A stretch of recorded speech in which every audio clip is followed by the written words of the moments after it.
Thank you for choosing the Family Dynamics podcast to listen to. Listen, what you're about to hear is a live podcast with the Kizers and the Meeks. My wife and I and some friends of ours, we had a live podcast here at Signature Celebrations at 1691 New Lenox Road in Joliet, a really dope event space.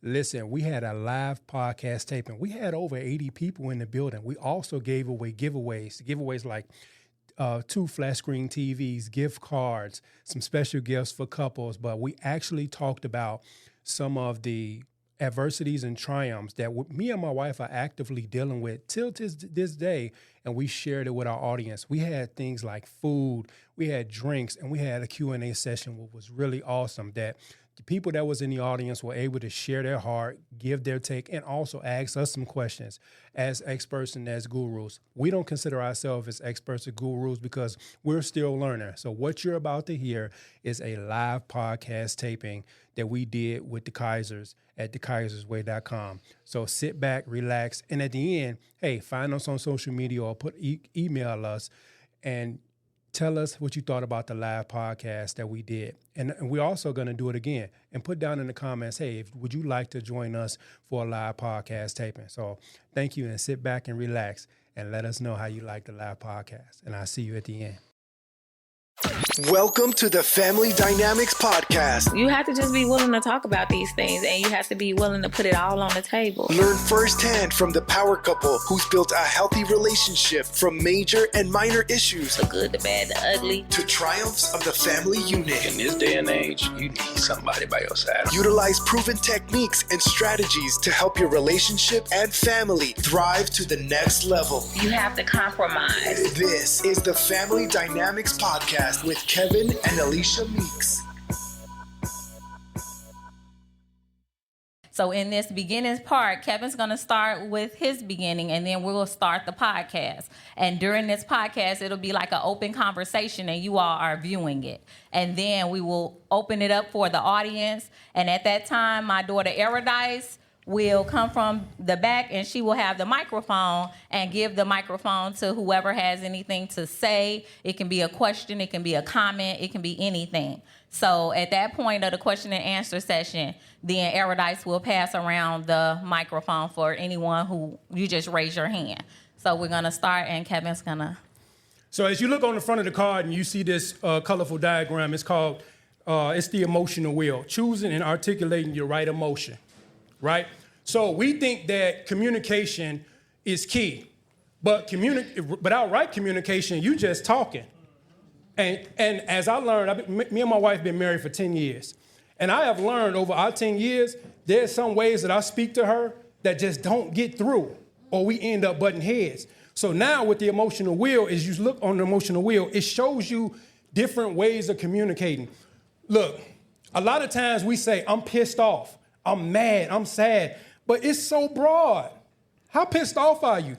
Somebody pissed off gonna put their hands on you. Somebody pissed off gonna pull out something. Right. Somebody else pissed off, they just gonna go in their shell and not talk to you. Mm-hmm. So what does that mean when you say you pissed off? Right. So what the emotional wheel is, it gives us another way of articulating, some more words to use. Like, I'm astonished. I feel disrespected. I feel, just all of these I feel statements. So you can go through it on your own time, but this has helped me, especially through counseling, showing me that you have to choose your words wisely and you have to be specific. If you go to the grocery store, it don't say sweet, hot. It tells you how hot, how sweet, what the flavors are, right? It gives you a descriptive of what it is inside this package, right? So why is it that when we talking to our friends, our coworkers, our family members, our spouses, that we use these broad, sad, man, I'm pissed off, I feel some type of way? Well, what way do you feel? Describe it. Describe how you feel. So now, me as the husband, you as the wife, you as the girlfriend, got a clear pathway to how I should give you the medicine that you need to help you. Because mad and sad is just too long. So, on the back of this, it's called thought diffusion. This really helped me, y'all. This really helped me. Thought diffusion is basically putting your thoughts in different buckets. Your thoughts, I'm gonna say this. Your brain is designed to process information. It's not designed to store it. That's what paper and pens for. That's what our devices are for, right? So thought diffusion puts your thoughts in buckets. Man, she went over there and ain't cooked the food right. She always don't do that, man. I'm sick of her. Every time, I swear, man, next time she do this, putting it in buckets. Today she had a bad day. I'm having a bad moment. Right. Instead of capitalizing on that thought and using that thought as a highway for negativity. So it's delaying your thoughts and putting that into buckets. And this really helped me. And I wanted to share that with y'all before we get to the podcast, because I think, especially for African Americans, that we get the short end of the stick of mental health. They think that we need mental health because something is wrong. But I think that we haven't been taught enough from the generations before us. Yes. And there was no slight to them. I actually apologized to my father because I was so mad at him. I said, man, I'm pissed off. I'm pissed off with my daddy. But I had to sit and think, what if he ain't have it neither? That's true. What if he wasn't taught it neither? So just because he older than me don't mean he had the emotional intelligence that I need for my marriage, Exactly. for my kids. Yeah. So I'm just passing on junk like he did. Yeah. So I just want to share that with you guys. And if you got any questions, we want to talk about it during Q&A, please. I would love to talk about it. But in this next step, was that good, y'all? That was good. That was Yes, real sir. good. That was good, baby. That was good? That was good. Thank y'all. Yeah, that was real good. It was good. Y'all ready? Yeah. Let's get Ready. it. All right. So would y'all like to open up in prayer? Okay. Every head bow. Father, I just want to thank you. I want to thank you for every human being represented here today. Every woman and every man is your daughter, Father. And Father, your first covenant, Father, was relationship. And that's what you desire from us, Father. So I just pray that each and every person in account, that they can get something from this event, Father. Yes. That they leave better than they came, Father. Yes. And Father, we just thank you and we give you honor, praise, and glory.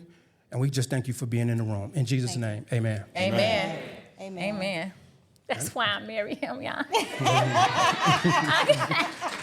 I'm just gonna be serious because remember we were talking recently in one of our podcasts, and T said, "How did you know this was your husband?" Yeah. And I was like, because he was praying for me, and not just praying for me. I had told him that the only person that I ever had pray for me was people in clergy.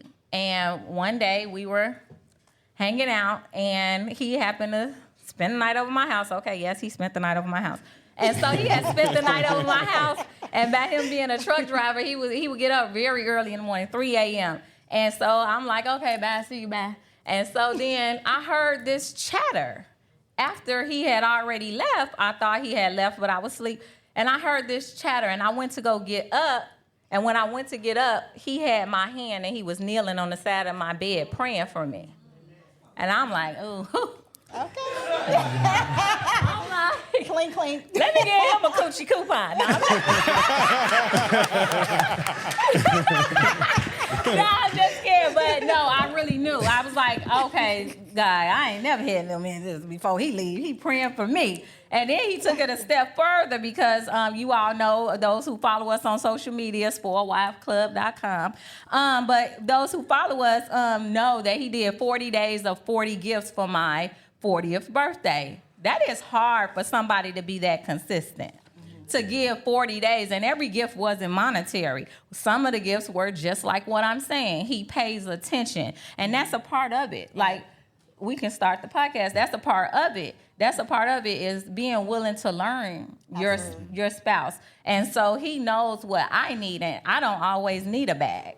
What I need is some prayer right now. Right. And he went live on Facebook and prayed for me. And people were calling me like, girl, your husband on Facebook Live, do you see him? What are you doing? And my phone was blowing up. And I go on there and I catch the end of it. I had to rewind. But he was praying for me on Facebook Live. And that is more than a gift that I ever wanted to receive, because we all know, like, God is the source of our life. Absolutely. And so, you know, everything else is a resource. Right. And so that's a part of it with this relationship stuff. Everybody in the room is not in a relationship. Some people are married. Some people are dating. Some people are engaged. And some people are single here. And these are some of the experiences I wish I was able to attend and be a part of and in the room for, because sometimes we need that. We do. Facts. Absolutely.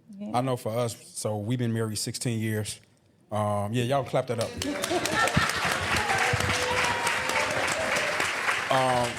We've been married for 16 years, so really paying attention to the details, and I think that starts with communication, because for a long time for us, our conversation was convoluted by negative thoughts, Yeah.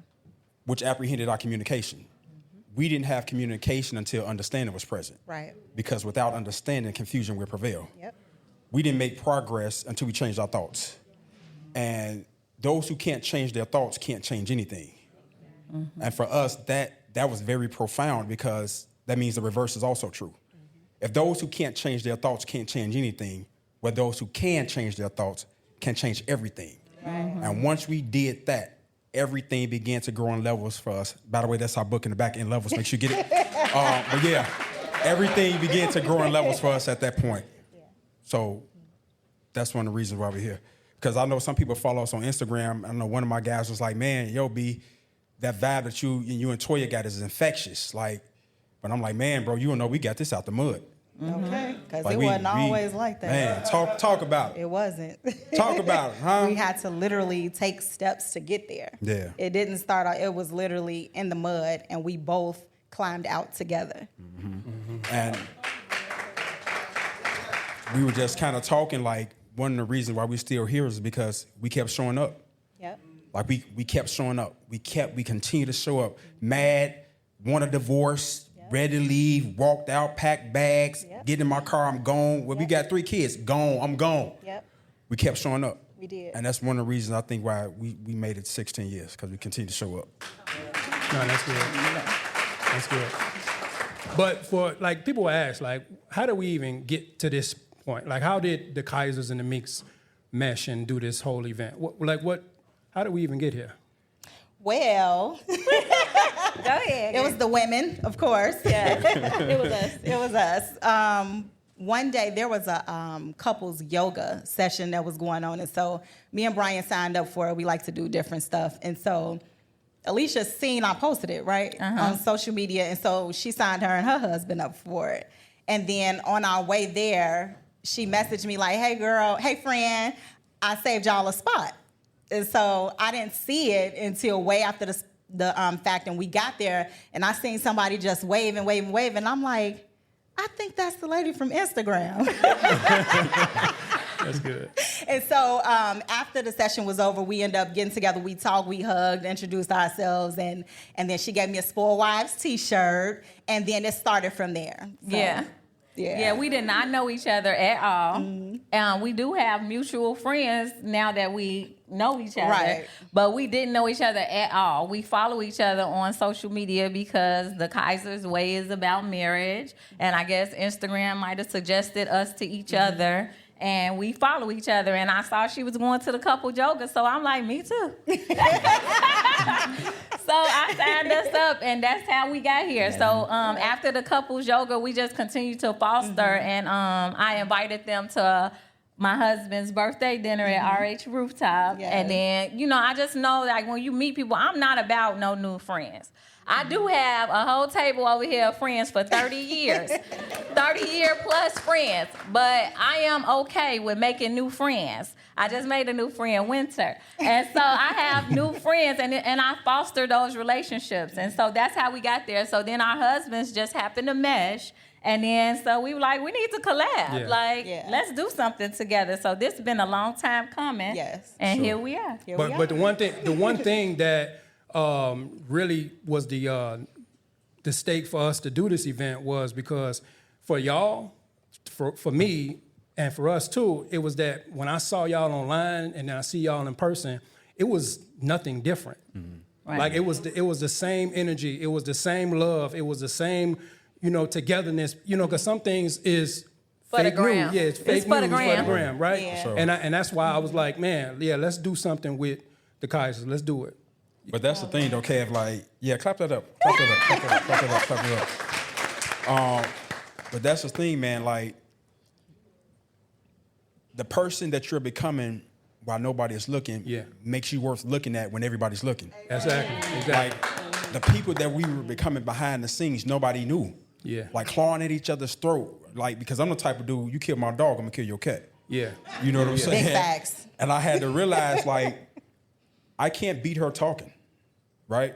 So we'll go jab for jab, and then she'll come with a low blow. And it's like, I can't counter that. Right. I can't counter that. So I had to really work on my communication skills because when she get in those zones, I had to figure out, how can I disarm this moment? How can I disarm this aggressivity that she's giving off to me?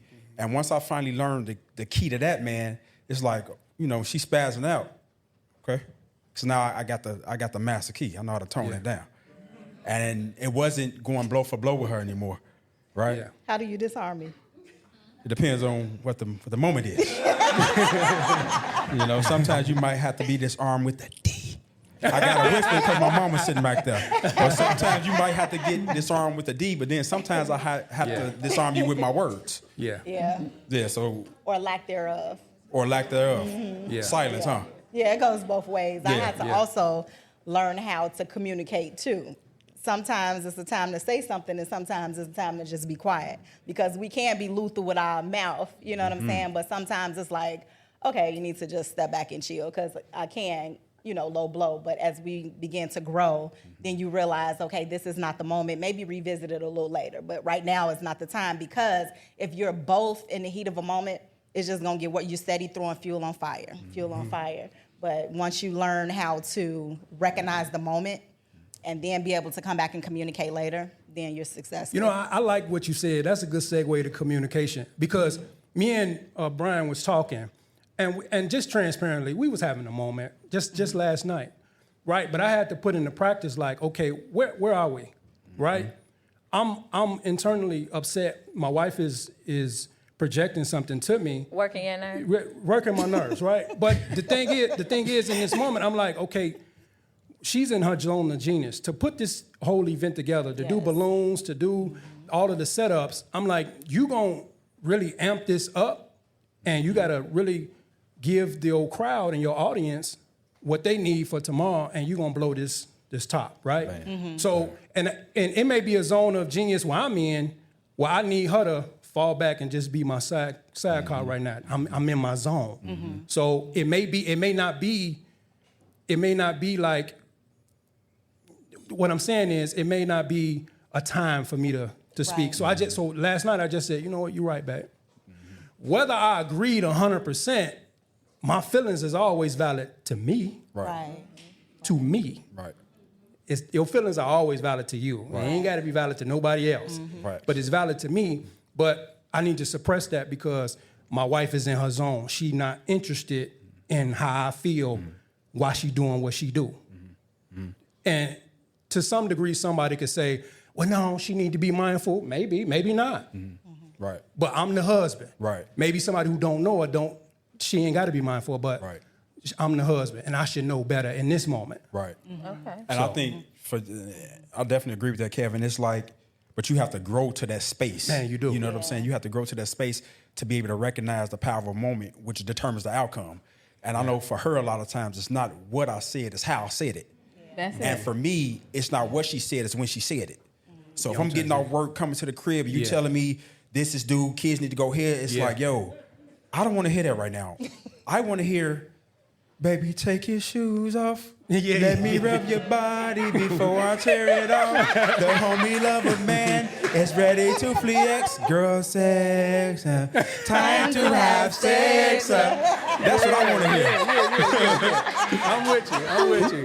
Yeah, but that is the whole thing, and I thank you really, because this is the growth moment. Yeah. It was a lot. I did all of this. All of this. I did all of this before, and if he would have threw me off, like, y'all would have walked in here like, what in the world? This girl done just threw. But he did. He went in the podcast room, and I kind of felt like I knew I was working his nerves, so I ended up going in there. But it is, and it's with growth, though, because that's one of the things. Like, somebody did ask me. I put a poll up in Instagram this week in the stories, and I said, like, what type of questions would you guys like, for us to answer? And then somebody had said, what is one of the main barriers in communication between you and Kevin, or what was one of the main barriers in our communication? And for me, it was tone, because I am spoiled. I was spoiled before I became a spoiled wife. I was just a spoiled kid, and I just don't want you yelling at me. Like, my parents didn't yell at me like that. And so, like, if somebody raises their tone, or even, just if your tone is not correct, I cannot hear you. I can't hear anything you're saying. And in counseling, we Love McPherson, shout out to her, was our marriage counselor for about 7 years of our marriage. She was our marriage counselor. And one of the sessions, I said that in one of the sessions, like, I don't know if it was pledging or what, but I am able to tune people out. And so if you raise your tone at me, I'll be sitting there. And I just know, because one day my daughter told me, which is funny, she was younger, she was in high school, she said, Mom, you don't yell at Kevin like that. I said, that's not my child. And then when I thought about that, like, listen, you're right. And so then he shouldn't be yelling at me, because I'm not his child. And so over growth and over time, and then I guess when he heard me say it, I had never verbalized that. And I said it like, yeah, he be raising his voice, and I tune him right on out. I don't know what and so I guess after a while, he like, well, look, I don't want to be tuned out. And so then we both grow. Like, I don't dismiss him, and then he doesn't raise his voice. But has it always been that the whole 10 years? No. Like, we had to grow. We teach people how to treat us. Right. We teach people how to treat us. He teaches me how he wants to be treated, and I teach him. So in life, that's a part of the growth stage. Yes.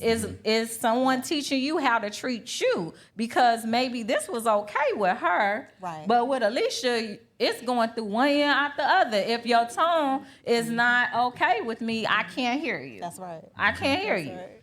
And so I will say, like, over this time, like, even I remember at the very beginning, and bless her heart, my mother-in-law, at the very beginning, I heard her asking Kevin, like, she asked so many questions. She always be asking, like, so how you feel? How does that make you feel? But I have a master's in psychology. And so I do talk like that. And she I don't know, like, she wasn't used to it, but I heard her telling Kevin, like, she's always asking me, like, how something make me feel? And I do care how it makes you feel. Like, so how did that make you feel? And so that's something good. Like, we could take away, like, in this, That's true. Yeah. That's funny, because I know I tell Toya when her tone is past my understanding level. I tell her, like, what you do speak so loud I can't hear what you say. And she would tell me in the middle of a moment, no, you hear what you want to hear. You just hear what you want to hear. You can hear me. You just hear what you want to hear. Yeah. But when she come to that center of the moment, I tell her, like, what you do speak so loudly I can't hear what you say, right? So now you become the major component to me understanding you. Now, if you speak in the conveyance of language in which I understand, you just gave understanding to the conversation, because you speaking in a language I understand, right? So you just gave life to the conversation. Right. But when your tone go past my understanding level, I can't understand you, so I can't meet your need. Yeah. I see. He's so right. I'll be going in, just hollering and everything, and then he'll ask me, what you just say? So you didn't hear nothing I said? Because you was hollering. If I'm hollering, that means my voice is elevated, so how don't you hear me? But I seen on Instagram, somebody posted something, and it was an ear, and it had a brick wall in the ear. Did y'all see that? Yeah. That's me. That was probably my ear. And when I seen that, I sent that to him. I said, so this you, huh? Yeah. It was so funny, but he's right. I would be up there, and he just act like he don't hear nothing. I still think he hear me, though, but he said he don't hear me. And so we're going to roll with that. That's crazy, like, because, and that goes back to what we was talking about, the emotional wheel. Like, you sometimes you become a one-trick pony. You're effective in the streets with your words or with your hands, and then you bring that in your house. we got to be honest. It's men, it's women that go home, and that's their device to control a situation. Right. Right. So when you are in a relationship, or that's how you feel like, okay, that's how I'm gonna control this situation. I'm gonna raise my voice. I feel like I'm not being heard right now, so that's how I'm gonna use, instead of saying, okay, well, what will be the better way to communicate with my spouse right now? Right. And I think one thing that really helped me was really learning that words are seeds. So I had to really become hyper intentional about my words that came out of my mouth, because with my words, I can create a place of euphoria for her, or I can create a place of hell, right? And understanding that she's a receiver, right? She's an incubator. Whatever I give her, she gives me back, but she magnifies it when she gives it to me. So if I give her a bag of groceries, she gonna give me a meal, right? If I give her a house, she gonna give me a home. But if I give her frustration, she gonna give me hell. Big time. So I really had to learn how to become hyper intentional about my words to create a place. You see how she left? To create a place of euphoria for her, man. And so it became more so for me. It became a gymnasium for me. The gymnasium for me to really learn, to really get into details of who she really is. Yeah. But Brian, I'm gonna be honest with you. Some people feel like they are finished work, though. Like it's. She thought she was. Right, but I'm just. Oh, my bad. I forgot you. But My bad. Y'all laughing a little too hard. What I'm saying is, people be thinking like they are finished work, so like it don't come full circle to like you may get loud again, and then you have to learn from that and that and that, and it's those moments in the gap where like, man, I've been doing pretty good. Just today I blew up. Oh yeah. And I got to come back and get that's the grace part in the relationship. In the relationship, like you know what, they trying too. But a lot of relationships, when we see on social media, it's like this woman got to come like this. Oh man, you crazy. Right. Yeah. Right. You crazy if you want a finished work in a relationship. Well, one of our mottos with Kevin and I is just that as long as you trying, I'm staying. I like that. Because if he's trying, like, that's all I can ask for. Like, I'm not perfect at all. And if nobody relationship been through anything, like, we don't pretend. So initially, at our previous church, we were over the marriage ministry at Valley Kingdom Ministries, the millennial marriage ministry. And I remember after church one day, we were passing out the flyers like, oh, come. And so somebody who walked up to us was like, I follow you on social media, and you all on your family dynamics, we have a podcast called The Family Dynamics, and we talk about us being a blended family, and it's very real. Like, if you listen to our podcast, it's on all the streaming sites. We are very real. We keep it 100 on our podcast. And she was like, y'all are real, and that's what this ministry needs, because it seems like sometimes people are perfect. And I was like, well, there's nothing perfect under the sun. And although we are more, we know for a fact, like the first week we got married, when we got back from Cancun, well, actually, we got married in our pastor office. Nobody knew but our mothers. So we were married for 6 months, and no one knew we were married. That was the best 6 months of our marriage. I'm trying to tell you. For real. It was, because we didn't have unsolicited advice. We didn't have people trying to tell us, you know how when you have a baby, like, oh, hold the neck up and give it some oatmeal in the bottle. You know? And so, you know, when you get married, people just come like, I've been married for 50 years, just the way to do it. And so, you know, that first 6 months, it was just between us. And so then we had a Cancun ceremony. And when we got back, that's when everybody knew. And so when we got back, one of the prophets at the Valley came straight to us and was like, you know, your marriage is not for you. You're going to reap the benefits of your marriage, but it's not for you. And so everybody may not understand why is she on social media sharing as much as she do. Why? Because our marriage is not for us. We're on here. We are being vulnerable. We're being transparent right now, because we know what God assigned us to do. That's right. And so even with my book back there, When the Soul Cries, I talk about me being in a domestically violent marriage. This is my second marriage. And so with me being in that domestically violent marriage, I speak about it because somebody can get healing. My mess is the ministry. And somebody can get healing because I don't look like what I've been through. Even sitting here like, oh, Lord, she was in a domestic violent marriage. Yes, I was. And God brought me out of that marriage. And that's how he blessed me with this husband. And when this husband began to learn the things that I had been through, he wanted to spoil me. And that's where Spoiled Wives Club came from. It is a community for women who are wives and aspire to be wives to come together, because as I began being spoiled and posting about that, you know, many people didn't want to hear about my happiness. Of course not. Yeah, They want to hear about the drama. They wanted the drama. They wanted to hear about how I wasn't getting child support and how I was struggling and making it singlemom.com. But when I started saying, oh, he went to Jared. Oh, and he on Facebook Live pulling me out a truck out the Infinity store. It was like literally someone called my phone and said, Alicia, we tired of seeing about Kevin and Alicia. Oh, yeah. And I said, well, delete me. Period. Delete me. Delete me. Yeah, I simple just as said that. it, like, delete me, because y'all wanted to hear that when I was being choked till I blacked out. Y'all wanted to hear about that, but then when I'm talking about the goodness of God and how he's blessed me, not just with material things, but Spoiled Wives Club is not about that. It's about being blessed with time, care, and attention. Right. That's what I pray for. I pray for a companion. Because when we can talk about that too, like, you know, like I'm not in it I'm in it because I want somebody checking for me. I want to make sure that, you know, I wanted somebody that cared. I went a whole week. Me and Kiasha talk about this sometimes. I went a whole week and I was doing a test on all of y'all, my friends. And I said, let me see who's gonna call me. Crickets. Crickets, yeah. Everybody thought what the other one thought, like, oh, she must be busy. And for an entire week, no one called my phone.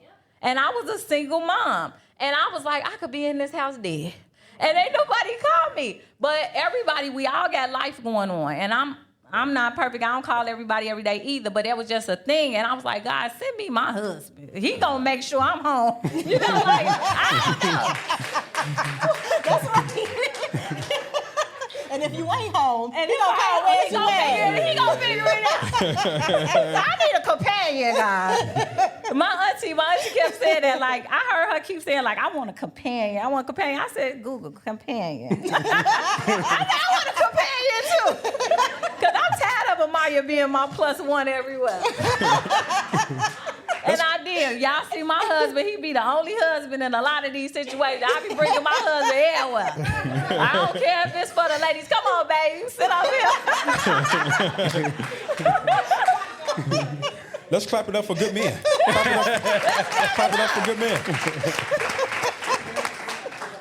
I know for us, man, most of our love was lost in those intense moments because we didn't practice emotional maturity. We majored in the minors. We allowed our negative emotions to dictate our mood, which controlled the moment. And there we were spending years recovering from a moment because of something we said but didn't really mean. And once we start practicing being emotionally healthy, right? And emotionally healthy doesn't mean that there's nothing wrong. Emotionally healthy is knowing what's wrong. Because when you're emotionally unhealthy, you can't determine the moment. And a lot of times, her and I, we would use our words not as solutions, but as weapons. Yeah. And there we were blowing holes in each other. And the problem with that is, once that emotion is over, the hole is still there. The hole is there, yeah. The hole is still there. And once we learn how to use our words as a safeguard, everything just really went up, man. Everything for us went up when we became hyper intentional about our words. I mean, because she can be lethal with them sometimes. You're going to keep saying that. Yeah, because you was, man. I mean, as I'm telling this story, my mind just going back. Like, Don't man. let your mind go back. Stay in the present. Stay in the present. Stay right here. Don't let it go back. My wife says something, and I always remember this quote, especially when I'm feeling some type of way, is what I'm finna say finna hurt or heal or help? What I'm finna say, is it finna hurt her or is it finna You say you ask yourself that? I'm saying that's a quote that my wife always says. I just always say, are you saying this to help me or to hurt me? What is the goal behind why?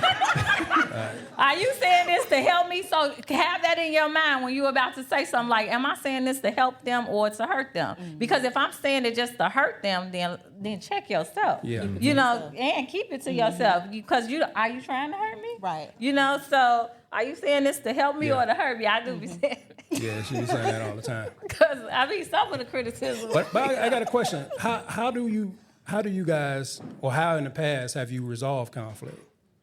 In the past? Like, what was some things that helped you resolve? We almost had a bout this morning, brother. What you mean in the past? Okay, just period then. How have you guys resolved conflict? What's some ways? So we got a moment this morning. Y'all made it. We here. Yeah. Clearly we here. Come on. Okay. You want me to take it? No, go ahead. You want me to take it? Yeah, go ahead. Okay, so now, I let him have his moments. Like, there was what was this, a few weeks ago? A couple weeks ago, something like that. He was so agitated because he was hungry, okay? Why he wait until the last minute to eat, I'm not sure, still to this day. But he was so agitated, he ordered some food ahead of time from Panda Express. And when he got there, they said that they didn't have the chicken that he ordered. So that's trigger one, okay? Yeah. So now he's upset with the manager of the place, and he said it's his fault because every time I come here, it's something wrong. Every time. First of all, how you know the manager's name? That's first of all. He said it's Jason's fault. He said it's Jason's fault. They didn't have the chicken. Po Jason, for real, because he was about to catch it. So he's at the window telling Jason to give him his refund. And he said it's going to be about 2 to 3 days. That's trigger 2, okay? So then we went into Walmart, and I accidentally hit the back of his, It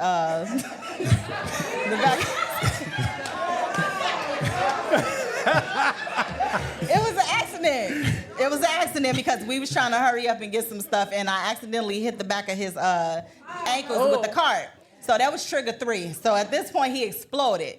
So instead of me exploding too, I recognized that he was agitated. So I just pulled back. So like he said, you have to recognize those moments and make the adjustment, because when he snapped, I could have easily fired back with no problem. Like, hey, that was an accident. I ain't chill. I didn't try to do that. But I just said, I'm sorry. I didn't try to do that. I had to humble myself. But you just have to recognize those moments. Like, don't dismiss them, because it could have got ugly in Walmart. Yeah, it could have. But so we just recognizing the moments to answer your question. Yeah, because when you recognize the moment, it determines the outcome.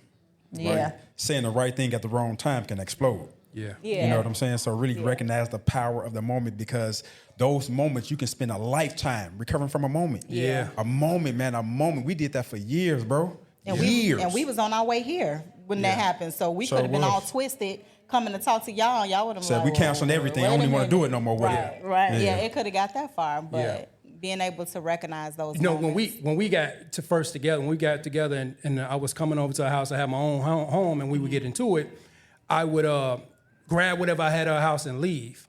That was my initial default. Man, I'm out of here. I'm gone. So, and that was a big thing for her. But I'm like, I feel like I'm running away from the issue. But for whatever reason, or whatever was happening to her in her past, me running away wasn't taking care of the problem. It was like I was running away from her. It was a trigger. So I needed to, like I did yesterday, go in another space in the same area and gather myself or assess the situation. Right. So how we resolve it is just like you said, knowing the moment, and just like, this is my wife, like, what could she be going through? What is this signaling to her of something that may not be resolved, or it can be, because you think of healing like, oh, you should be done with that. This can look like the same thing you did before. You see what I'm saying? Facts. Just because you don't do the same action don't mean that this don't resemble something like this. Like, some people, like, they got a problem with people putting their phones down.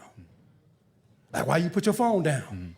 Well, in my previous relationship, they had to hide everything. So it's not catering to your insecurities. It's that I want you to continue your growth and your healing, and that's being transparent with me and her. Yeah. Like she needs that because the previous guy, and that's the sad part. We got Right. and everything ain't about previous relationships. It may be mom or dad hurt. So like, man, I need you to help me with this. Yeah.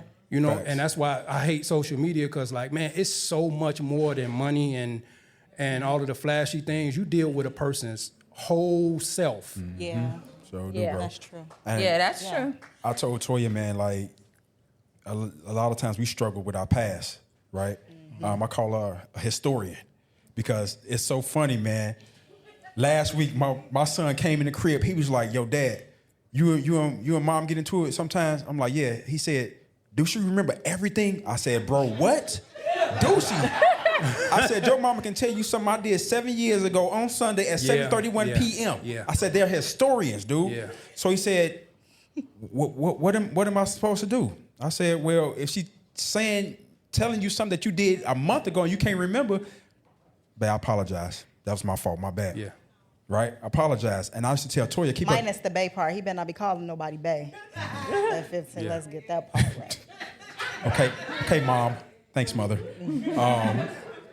I would tell Toya to keep her grace tank on full because she'll come J down on me for something I'm doing. But I Yeah. said, "Babe, chill out because in 2 seconds, you might be doing the same thing." I'm trying to tell you. Bro, and that took her a long time to understand that. Is this attack me today? Oh, no, it ain't, babe. I'm just, A long time. It's like, Don't worry, Kevin say the same thing. He'll say the same thing to me. He'll be like, to you, until Yeah. it happens to you. man, bro. Man, cause look, outside, like you'll watch somebody, you have friends with somebody, and we all do it. Pillow talk about somebody else's relationship or situationship or whatever the ship it is, and you be like, I keep my mouth closed because I'm like, I ain't there yet. Right. You talk about somebody's kids, and like, bro, your kid's 7. Wait till Man. they get 19, and Facts. you tell me what you gonna do Facts. when they bring this or that home. yeah. Facts, bro. Tell me what you gonna do if your spouse do X, Y, and Z. How you gonna respond? I ain't never dealing with how. You ain't been there yet. Exactly. And that's Exactly. a good thing. That's a good thing because, and I'm saying that I'm cutting in because I was just reading on this card. Somebody had asked like, do you take advice from single people? Mm-hmm. And I said, it depends on the situation because some of the reasons why it depends on the situation and the person. Because like me, after the divorce, I was back single. But I can tell you about a situation when I was married because the way you act and respond in a marriage versus relationship situation, you single unless you married. That's just a fact. And so you single, you either married or single. Even if you got bae and boo, you married and single. Even if you engaged, you married or single. There's no checkbox on nothing you filling out that say engaged, dating. It's nothing. And so if you're not married, you single. So do I take advice from single people? And I say kind of, because really, if you've never been married, never ever, that single person is hypothetically speaking about what they think they might do in your situation. Because when you have that marriage on stamped on there, it's a totally different response. The single Alicia who was dating, how I would respond to someone I was dating is totally different than what I would respond with my husband. And because with your husband, they get a different level of grace and everything. But if I'm talking to a single person who might have been married and now divorced or have some type of experience, I may listen to them differently.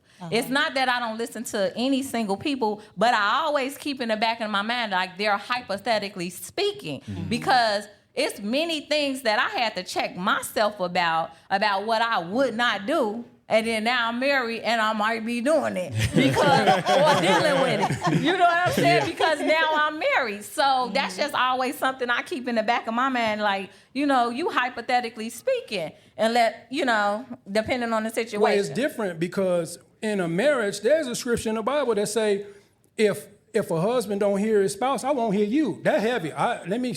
What you say? Because I got some stuff I'm petitioning God for, so I need to hear what you got to say because He won't listen to me. There's a different weight to a husband than a single person. To a godly husband, though. Let's say that. Okay. Let's say that. To a godly husband, and I say that because I've had both. So, But wait a minute. Ignorance of the scripture don't exonerate you. it don't of God. exonerate you. So But if you get married under covenant, ignorance ain't excuse. I understand. Just like ignorance of the law ain't excuse. You will get pulled over. You will. You will. But that's why I'm saying with a godly husband, and Sure, that's why sure. love. Oprah had said, write a love list. When I was single, I was watching everything. And it said, write a love list. And my love list, the top of it was, has to have relationship.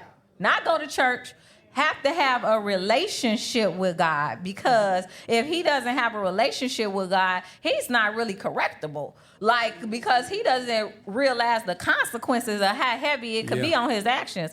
And that, he don't know that God don't play about me. And when I say it, I just totally mean, okay.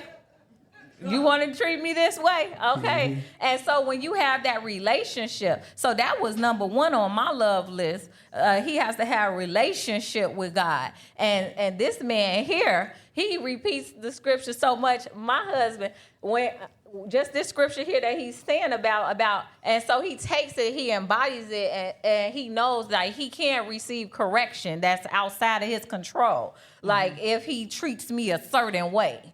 And so that was so important to me that he loves God on that level, because he's very aware of the scripture and his repercussions for treating me any kind of way. But I'm saying that scripture to you often because there's a responsibility that I need you to have to me for me to continue To do that. Right. Because it's not just, I think that some people use the Bible as a weapon or rather than a way to correct and a way to live. Like if I knew someone went before me and they're the one, is God, the husband and the wife. The wife has just as much a responsibility. Like, how am I treating him? Because he's getting his from God, right? Yes. So it's not like, you better do this because God gonna do no, because God loves you too. You his child. Yeah, exactly. I don't want to get a whooping. Yeah, but I'm saying that to say it's like spiting your nose. Yeah. You know what I'm saying? You might well treat your husband right because that's Because the God don't one. play about him either. Yeah, God don't play about him either. But see, I'm aware. Yeah. I want to do the right thing. I mean, and that goes with our children too. So let's talk about it. So with blended families as a part of this, my little mini me is out there in New Orleans doing her thing, and at some point though, we as parents, as our children are growing up, we have to see, what does that look like? What does this type of parenting look like now that she's an adult? Right. And she's paying her own bills and everything. And so then at some point, Kevin had to come to me like, but you keep being in the midst. Like any storm this child have, you in the midst of it. Yeah. And so at one point, I had to tell Maya, like, this going to be hard to watch. But... if you ain't listening to me, I got to get out the way because God took me off the strongest warrior list. And so I don't want to be back on the strongest warrior list. And so if I keep jumping in between him trying to teach you something, like some of this is happening. I flew out there. I do many day trips. I fly out there real quick, snatch my grandpuppy up and come back. And so I flew out there one day recently in July, and I just flew out there. And so when I was sitting there, I was like, Maya, you got to really just talk to God, girl, because something going on, like, I don't know what's going on, but I can't get in the middle of it. God's trying to teach you something. And if I get in the way of what he's trying to do, then he may have to stop to come whoop me. And so I need him to get straight to you. And so we have to learn when to take our hands off and trust that he loves her more than me. Right. It's not nobody else in the world that loves her more than me but him. Kevin loves her. But nobody in this world loves her more than me but God. And so if I have given her over to God, I have to be able to trust that he's going to take care of her. Yeah. And sometimes that means that there's consequences to our children's actions. Sometimes they do stuff and we cannot jump in the middle of it. And so as a blended family, Kevin has given us balance because he's able to see both sides, just like I'm able to see both sides. Like he may not be able to see something with our son because we are mama bears and papa bears over our children. But he'll come to me like, so, you always let her do this to you. You know? You know? And he like, you can't just keep saving her. Like, you know? Yeah. And so it's good to have that type of balance in a relationship, and especially, you know, in a blended family. Because Kevin and I, we don't have any children together. We have our 2 sons, which were his, and then my daughter, which was mine. We don't have any children. So but coming together in a marriage, it was kind of rough. We had to set some real boundaries and come together between you and I for us to blend our kids together. Like, it wouldn't have worked if me and you didn't talk about it. You're right. I mean, because I definitely didn't want anybody chastising Maya, because it was only me and Maya for so long. Yeah. And I had to know, like, if I'm going to allow this man. So here's a not so fun fact. So I ran a background check on Kevin. That's crazy. And so y'all know I used to work for DCFS. That's crazy. If he want to be around my daughter. And so I used to work What'd you find? Huh? What'd you find? I'm just trying to tell you. And so I let him know. I told him, I have worked in child welfare all my life. And I do know that the closest ones to your children are the ones that harm them. So if I have access to the database, why wouldn't I run a background check? I mean, come on, I'm not drunk in love. I have to be mindful too. Like, this is my daughter. Yeah. And so I did, and I called him. We was dating, and I told him, and I was like, hey, babe. You know, I didn't want to wait till I'm in love with him to find out something crazy. Like, let me know now, God, because it's too good to be true. It must be something in this database. You know, like, I just didn't know. So I called him, and I was like, hey, babe, I just want to let you know I had ran a background check. You said, what, ran a background check? And I said, yeah. I said, why wouldn't I? I said, don't you want to be around my daughter? That's the only way you could be around her. Like, I mean, sometimes us as women, we so want a man so bad. I did want a man. Yes, I did. But I'm not delusional. Like, I need to make sure everything is okay. And I was like, well, it's okay. Everything worked out. But we have to have transparency, guys.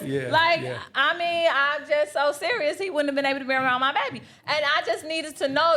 We need to know. And then if it was something we needed to have a hard conversation, then let's have that hard conversation. But I did. Yeah.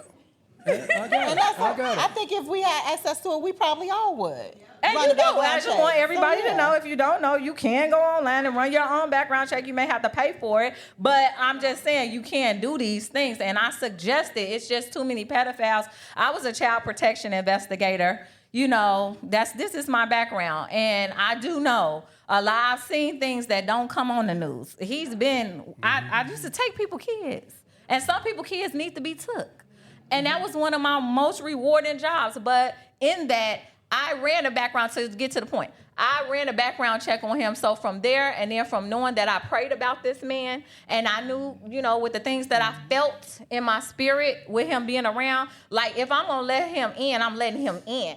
He is her dad, too. If I'm marrying this man, why can't he correct my child? And correct her without me jumping in and, wait a minute, my baby. We want these men to be around, but then we don't want to let them be men. Yeah. Like, I had to let him, and it was so hard because it was always me. Like, Amaya own daddy wasn't whooping her or nothing. You know what I'm saying? Or giving her correction or direction. And to hear somebody else, you know, be stern with Amaya or say she can't do something, that was foreign to me. Yeah. But if I'm going to let this man be a part of my life, I have to let him be a man. And in times, it was hard. And then even like with me, with our son, the first time I was going to whoop my son, we was in the car, and we was all getting out, and I knew I was finna whoop this little boy butt. Because I had to, because my daughter was like, Mom, you let him just do, like, my daughter was like, Mom, my hand would have been broke off. And so I'm like, babe, I'm going to have to do the same discipline I do with my child with your children because it's not fair. And I had to watch it. And he had to watch it. So we pull up, I backed in. Y'all know crazy people back in. I backed into the garage. And I knew, because I was burning up. And I was just like, yeah, if this was Amaya, how would I? And so anybody, if you leave your kids with me, just know I'm disciplining kids the same way that I discipline my own child. Don't leave them with me. Don't leave them with me then. Because Amaya, okay, she ain't been took from me. And so, and I'm the people. I'm not gonna leave no cuts, welts, or bruises. And so I'm just saying, sometimes if you spare the rod, you spoil the child, and the wrath will be upon you. Now that's Bible. And so when we backed in, we was finna get out, and I tapped his hand. So I'm driving, I backed in, and he so I tapped his hand, like, just wait. And so the kids got out. I said, I'm just letting you know I'm finna whoop Keyshawn. I said, he needed. I said, I'm finna whoop him. And that was the first time ever, but I knew I had to do it because Maya was sitting there, and she saw him do whatever he did, disrespect me or something, and she knew, like, hold on. Yeah. I must be on the episode of Punk. And so I'm like, I gotta do it. I'm just letting you know I'm finna whoop Keyshawn. And his mother did call the police. And we did go to the police station. And I told the police, if she want me, she needs to get her child in. Because any child that come to my house, they gonna be disciplined. And it's nothing wrong with corporal punishment if needed. And I'm not with the soft parenting. If a child is doing something that needed, but he trusted me that I wasn't going to harm his child. I didn't harm him. He did get a whooping, though. But I didn't harm him, and I had to do the same with him and allow, if I'm going to have this man a part of my life, and he be trusted with my child, and I be trusted with his children, and we do the same type of parenting that we've been doing, like not switching up our parenting. I didn't think it was nothing wrong with my parenting. I've had done good thus far, and I wasn't trying to harm him. I'm helping him. I'm helping him get disciplined because, so it wasn't to harm him, it was to help him. But you can chime in on that.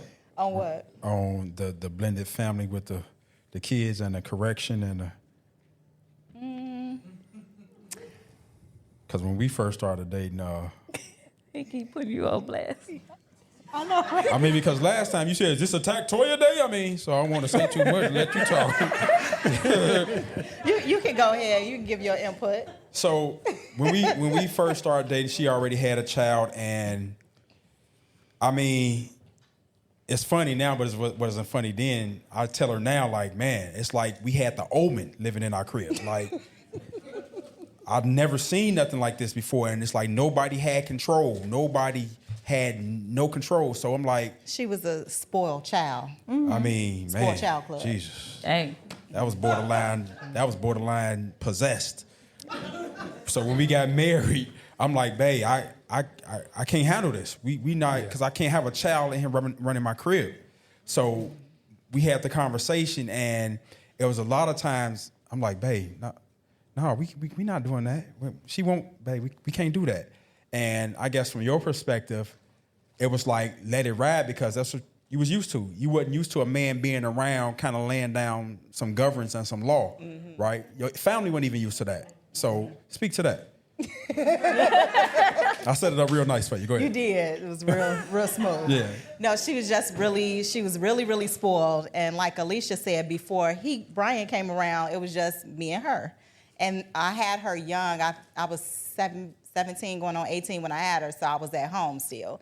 So I had help from my parents, my grandparents, and she was the first grandchild, the first great-grandchild. So that spoiledness was on another level. She was used to getting her way. She was used to me giving her whatever she wanted. So the no word to her was like, what is that? And then also to have a man to come and discipline her in the way that she wasn't disciplined, it was like, really, what's this? And then she was used to sleeping with me, so it was just a lot of transitioning for her. So that's where she wasn't the omen. She just was extremely spoiled, and when she didn't get her way, she would clown, basically. So, yeah. Ringling Brothers. Huh? Ringling Brothers. Universal Circus. What? All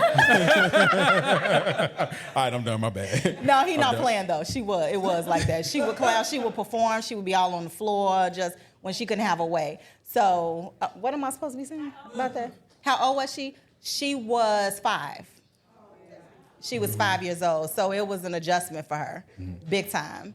What you want me to say about it? But how you fit into the flow of what I was bringing in, and you seen the order that I was bringing, and you didn't give me any pushback. At first, I did give pushback. Okay, enlighten me. Because the way I grew up, you having to say so in my child, it was like, no, I got it. Oh, got you. Okay. I handle this, and Right. you just handle, your part. But then, and I knew that the only way it was gonna work if I allowed you to, step in and help with that process. Right. So once I allowed that and we got on one accord with it, and I seen that he wasn't trying to harm her either, then we was good. But yeah, it was a big adjustment for her at 5. Yeah. And we had to set some boundaries, and once we set those boundaries, it created like a border of peace, right? So even though she may go to other family members' houses, she knew when she got here, she had to be recalibrated. She knew it's a certain alignment. I got to be in alignment when I come to this house. Yeah. So we kind of really, I want to say trained her, but she knew what was expected. The expectations in our house, she knew what they were. And sometimes that recalibrating, it was like we almost had to limit the length of time she was gone, because if she was gone too long, then it was harder to get her back to, what's going on in this house. So it's crazy, but you have to kind of limit it. And then because she was going to so many different houses, she was going to her father's house, and then she was going to her father's mother house, and then her auntie's house on her daddy's side, and then she was going to my mama's house, and then my daddy's house, and then my grandparents' house. Wow. Everybody just wanted us, so she was just bouncing around, and everybody has different rules at their house. And then it was like, now she get back home, it's like, literally, it's like what MK Ultra, MK Ultra her. But yeah, we just had to set those boundaries, and that's just something we had to do in the beginning. You can go over, but you probably just 2 days, and then you need to come on back. So it's hard. It's hard. It It's is. hard. It is. It's hard. It's hard. It's hard. It's hard when you're blending a family, or even just trying to date with children. Because for me, that was very difficult for me to try to date with children. And then on the very first time I asked Kevin to pick up Maya up from the bus stop. Oh my God. When I asked him to pick Amaya up, it's only been me and Amaya. And so he felt some type of way. Let me tell you, because he picked her up. I was getting my hair done. And I said, I'm going to be late. Can you pick her up from the bus stop? And so he went and picked her up. And she was like, oh, okay, let me call my mom. And he was like, no, your mom said for me to pick you up. And she said, I know, but I got to call my mom. And she had, Maya had her own phone since she was 6. And so when he got with me, he was like, well, the problem I had was I told her, and she still is like, she needs to get permission from you. I said, oh, yeah, because I'm the beginning and the end. Like, she know, like, I know what you're talking about, but I need to call my mom. And he was like, and did. Like, oh, no. Let me call my mom. was y'all married though? No, we were dating. So I kind of get it. Yeah, I kind of but get it. he felt like I'm the adult. Like, how some people, and that's another thing. We can go there. I gave my daughter a voice because I didn't have one. I was from the because I said so. Right. And I didn't want that for my child. I always gave her a voice. 2 days, she had too much of a voice. She needed a filter, and so. I gave her a voice. I always asked her. I gave her input in her punishment. Like, I talked to her, like, so much.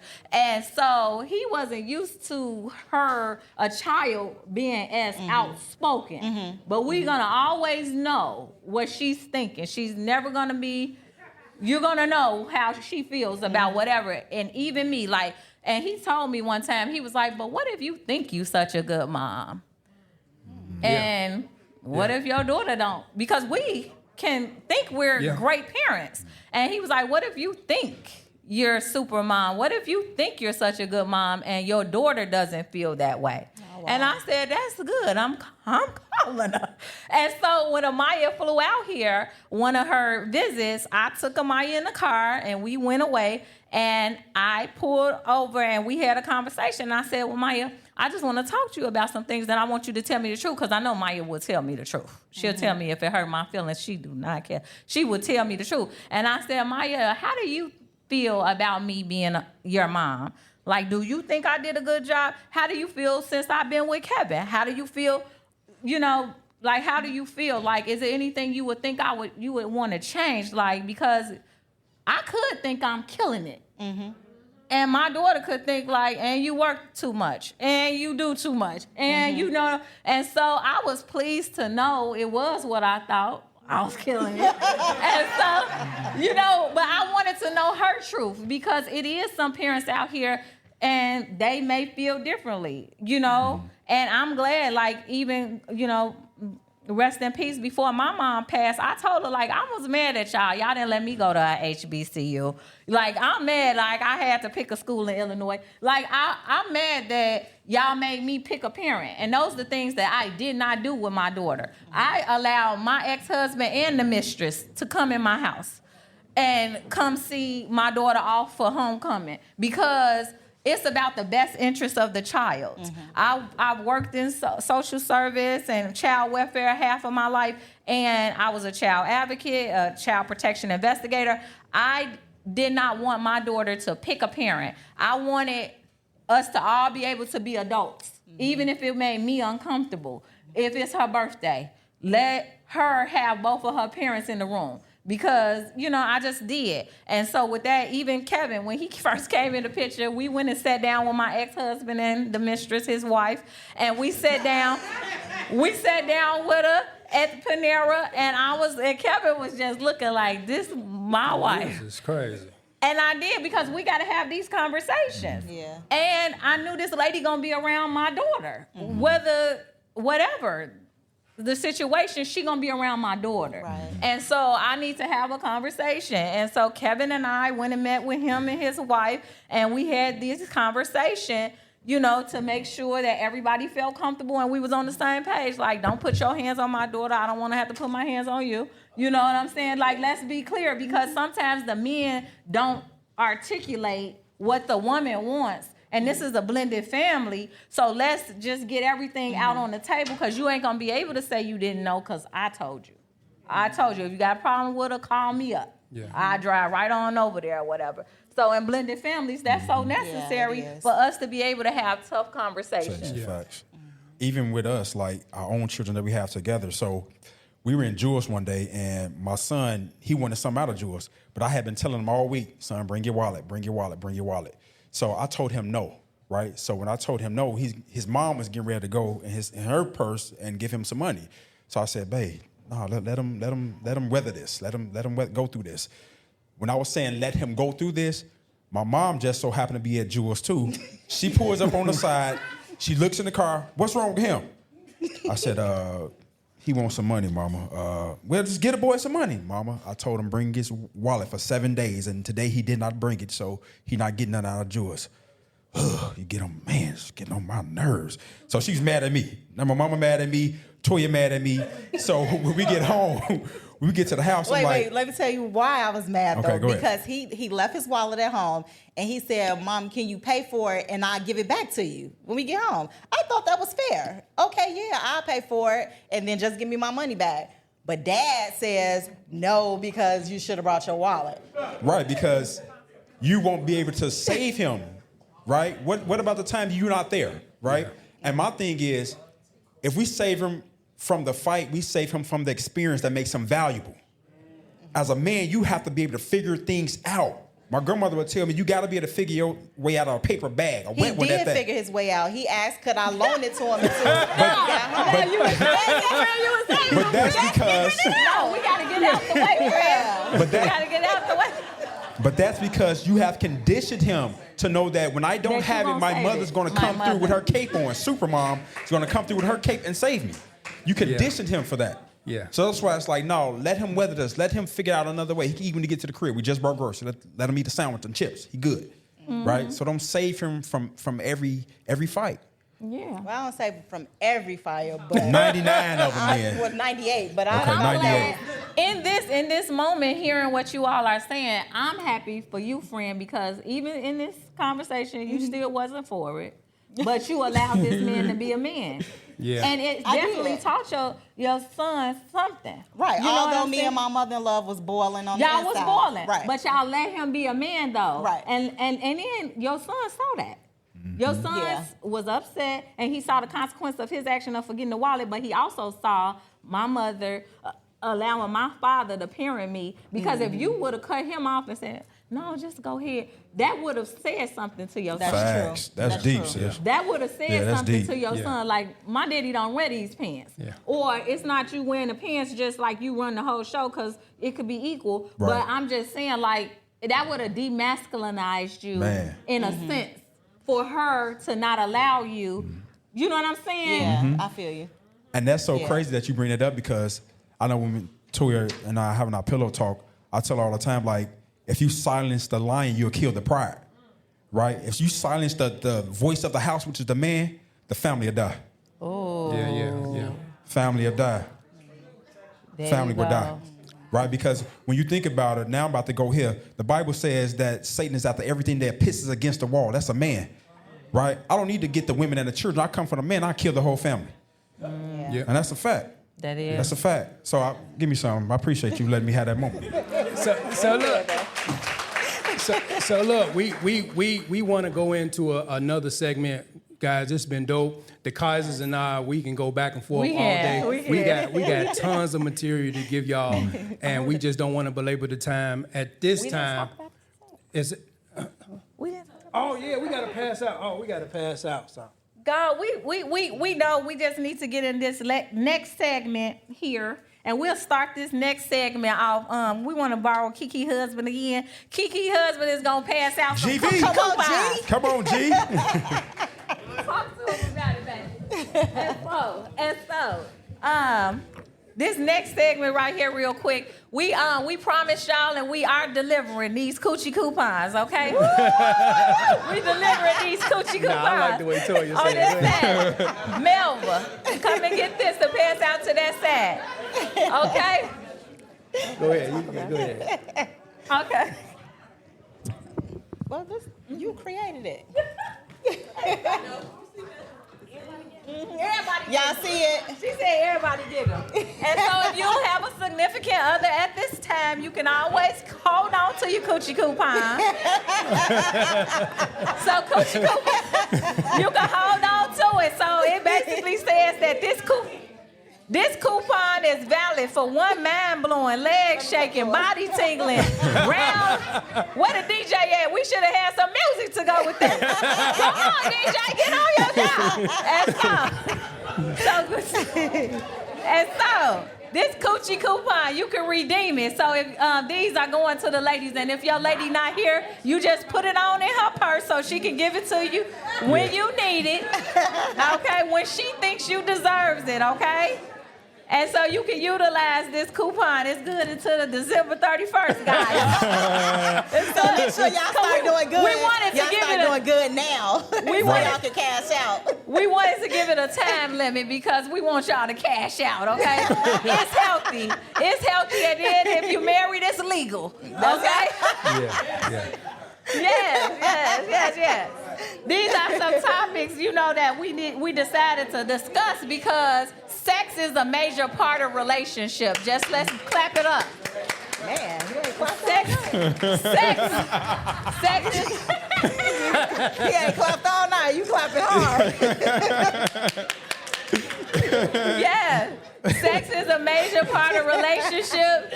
Make sure y'all steady going back there and get y'all some drinks, guys. A Kizers way or a Meeks. A Meeks Magic. So I'm gonna tell this story real quick. So one day we were in the kitchen making some tacos, having a very intense argument. And I was at the table chopping up some onions, and Toya was standing at the sink. And she turns around with a bag of lettuce in her hand, and she says, with a very intense tone, she go, "The problem is you just don't know how to love me."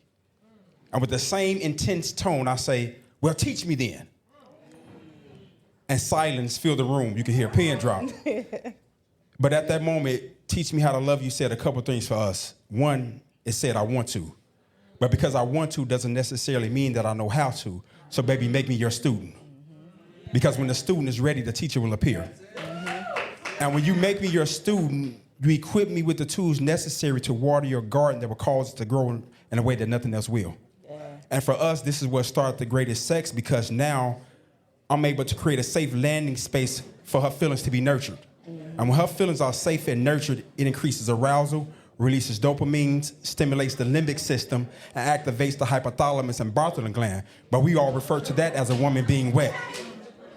Girl, you better give me. I just turned on the stove. You better cook, boy. You better come get me. That's our boy. That's our boy. But for us, that's what started the... I'm cashing in tonight. I'm cashing in tonight. You get a coupon.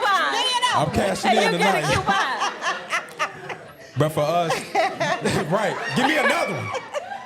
But for us, Girl, you better give them all the coupons. give me another one. There you go.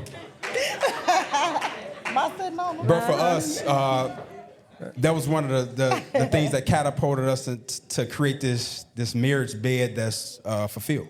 Yeah. Yeah. For sure. Well, we want to hear from you guys. So this next segment is Q&A. So if anybody is brave enough, we want to answer questions, and it's just not asking questions to us. If you got something that you want to share in regards to relationship or marriage, just we want to pass the mic. Where's the mic at, DJ? We're going to pass the mic. Raise your hand if you have a comment or anything to add to this segment. Oh, he got one right here.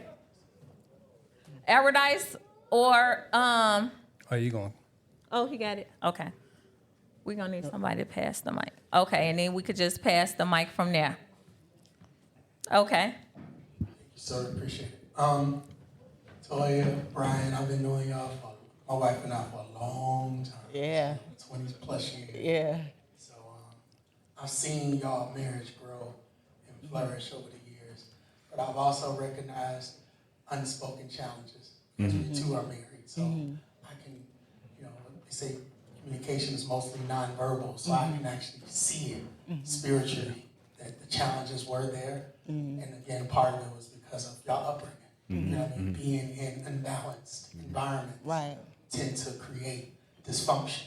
Right. So I understand where that comes from, because my wife and I too come from very challenging environments. She grew up in an environment that was extremely, how can I put it? She was locked in a lot. Like she was very guarded and protected, and always in the house, and never could come outside, and never engage people. So, but then mine was very free and very liberal, and I can go wherever and hang out as long as I want. And so each one without balance can produce challenges. Right. Yes. Right. So, but fast forward 20 years into our marriage, what we've learned is I was telling this brother, we had a conversation, I just met him, and where I was telling him about the value of intent. No, that's good. We may not know how to do something, and God, through his infinite wisdom, will give it to us if we're available to it. Right. But the thing that he can't give us is our own intent. That's self. That's an individual thing, right? Because men look at the outside, but God looks at the heart. Right. The heart intent. Right. What was your intention? Right? Yes. If your intention were good, but you just had the wrong information to create it, to make it good, then that just means you need to learn some new skills. That's right. But if your intent was good, what I find in a lot of marriages nowadays is their intent is not good. Right? Yeah. Either the spouse, either the wife doesn't want to be in the marriage. In order to stay in it, she's contractually doing malicious things to make that person bend to her will, right? Which is witchcraft. And then likewise, there are men out there that are engaging in negative things too, to try to overimpose their will on a woman to make himself feel greater than. Yeah. When really he's just an empty vessel, right? Wow. But it all comes back to intent. And lastly, I'll leave y'all with two things or 3 things that has helped our marriage over the years. Number 1, it's not the blowing of the wind that determines your destination. It's the set of your sail. No, that's good. It's not the blowing of the wind. The same wind blows on everybody, right? The same hot water that softens potatoes hardens eggs, right? So it's about your substance, not your circumstance, right? Okay. Number 2 is keep God in your business and everybody else out your business. That's right. Okay. Number 1. Because everybody's opinion is in conjunction with their experience. That's good. So if you haven't experienced what they experienced, they can only give you an opinion based on their experience. That's right. Right? And then number 2, lastly, never take opinions from anybody whose life is more screwed up than yours is. I'm just being honest. If they don't have a life I desire, then their opinion I don't aspire. That's right. If the destination of where they are isn't something that I aspire to get to, then anything that they can give me, I don't see its value. Right? And lastly, I'll say this: what changed? There was a book I read. I was year 10. I was in a very dark place in my marriage. It was bad, and I didn't know where to turn. And a friend of mine, a mentor, referred a book to me called Honor's Reward by John Bevere. And that book talks about the significance of staying in a posture of honor, right? With everybody that has a significant title in your life, whether it's your wife, your daughter, your family, etc. And the key is to honor them as unto God, not to yourself, but as be an extension of Him. Be His hands and feet when it comes to honoring them. And in doing that, God will unlock blessings and favor on your life that you can't even calculate with your own mind. And so, got to the chapter. It was all good until it got to the chapter about my dad and how I was dishonoring him for years because of the pain of his absence that caused the breach. And so I had to pray, cry, and humble myself and say, God, I need to get rid of this. So I repented before God. But you know what God does when you repent, right? He gives you the platform to display your repentance. So he brought my dad around right after I had asked God to forgive me for my lack of honoring my dad. And so, but it wasn't until I actually used that opportunity as a moment to right that wrong that a whole shift changed. I was able to love my wife better. I was able to nurture and love my sons better. I was able to be a better employee. I was able to be a better civic servant in my community. But everything changed when I got my honor in alignment with God's honor. All right. So I think I just wanted to share that with y'all because what y'all are doing is honorable. This is an honorable thing. My wife would tell you, we don't go to Harlem. We turn down 90% of the invites we get. Oh, wow. We don't go to everything because our spirit is valuable. Yes. We're very selective with who we entertain Right. in our space. So when we saw what y'all were doing, the Holy Ghost already told us on your anniversary weekend, y'all going to hang out with them because what they're doing is honorable. Thank you. I want to salute y'all. Thank you. Thank you, bro. Thank you. God bless you. Thank you, bro. Thank you so much. Anybody, you got one over there? Oh, got right one back there? Oh.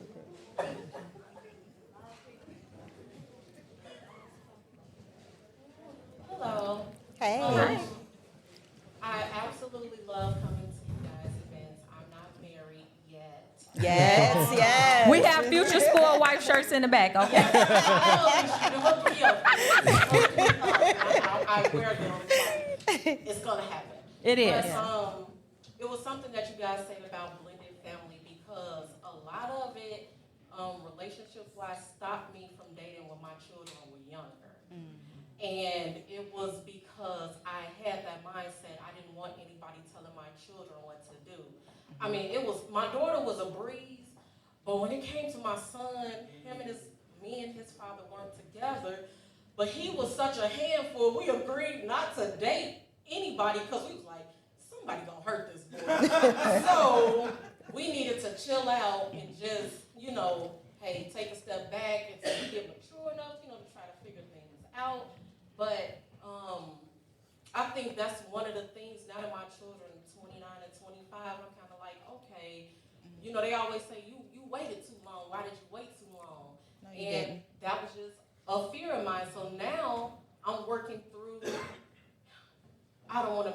somebody with young children. And I'm struggling with that because, again, my children are adults. They have a home. They are working adults. And I'm like, well, where do I fit in if I meet somebody with younger children? And I'm trying to get out the mindset that not to shut somebody down with young kids, because I'm like, my kids are like grown. Like, they doing their thing. Oh, my God, we got to take these kids somewhere. So it's like, that is a struggle. Like, how would you guys give advice to somebody with adult children who have met somebody with younger children or no children? Because I don't want that neither. So it's like, how could I get around that? Personally, because technically I would be an empty nester right now, right? Because Amaya is 22 and she's on her own, but I have a 17-year-old at home. And so Kevin came to me one time, like I guess we started realizing that Maya was going away to college, and he was like, so how do you feel? Because you really would be like an empty nester. And we have difficulties because a lot of my friends, y'all are my friends, have older children. So like even like if Keyshawn was to have a birthday party, I'm like, I don't have, like when Maya was coming up, everybody had, all our kids were around the same age. But I don't really have no one to say, bring your son. You know what I'm saying? Like someone that's Keyshawn's age. And so personally, I still wouldn't have, I don't regret it in any way, because your love for whoever it is that you end up with, you know, will sustain the situation. Yeah. I didn't know that I was like that Keyshawn was gonna come live with us. But that's always, and that's something to keep in your mind too. Like if you marry somebody and they have children, it's a possibility, even if, you know, that they could end up being in your home, like full time. I thought I was gonna be a stepmom, but I'm the mom. Like, you know, like he lives in my house. And so with that being said, I just think that when you stay in prayer about, and you know who God has for you, the situation will work itself out. You know what I'm saying? Because it's not like a burden, you know what I'm saying? Like it's not a burden to have, even though I know like my daughter is gone, she's 22, but I do have a child that we're still raising in our home. And so for me, as long as we continue to work together, and then he work with me, because there are times where I do know, and then I am able to jump on a plane or something, but Kevin knows, like, you know, like this is a blended family and we are coming together, but at the same time, Kevin holds his part down as a father, and then as a stepmom, I'm doing my part too. And so I don't think it'll be like the way you're thinking of it. I don't know though if you're talking about very small children like 3 and 4, like, you know. No, it's like, again, my children 29 and 25. The children is like 16 and 17. And it's like, yeah. Oh, let's do something together. My kid's like, what we gonna do? You right. I'm gonna exclude my children because we're not going to jump zone. Yeah. Yeah. I understand what you said, babe. What do you think? We don't know, friend. That's a hard one. That's a hard one. Well, go ahead, Josiah. Okay, so I hear this a lot, and I'm just trying to get a different perspective. But dating now, I hear a lot of people saying, you know, don't put all your eggs in one basket. And so they talk about, okay, well, just because you're dating him, you can still date him. And I'm talking about like actually dating, you know, get to know somebody. But how can you multitask that? You know, like I'm the type of person, I date one person because I'm in tune. I really want to get to know you. But when they mess up, I'm automatically like, dang. You down? You back to zero. I should have, you know, kept him on the side. But how do you do that gracefully and genuinely? Like, I want to be genuine. I mean, I think for a woman, it's important to vet who she's gonna date. But I'm gonna say this: whatever entertains you, trains you.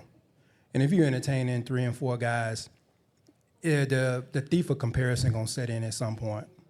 And it's gonna be hard to decipher who's really for you, but that's really hard for women these days because you do gotta vet, whether you got kids or your time is valuable. That's the most limited resource you have. So I guess I would say date with intent, but I would never tell my daughter or anybody like to have multiples. I would always say, like, I was dating with a purpose. I'm not saying we got to get married today. I'm not saying that, but what are we doing? Because if this, like, I needed to ask some questions in the beginning. Because if your mindset was not that someday you wanted to get married, then what are we doing? Because for me, I knew I did want to be married. And I said that. And so I'm not pushing anyone into marriage, no. But if someone flat out, there are people in America that are okay with being single and they don't want to be married. They do just want to date. But then later on, they looking for a hospice nurse is what I've heard.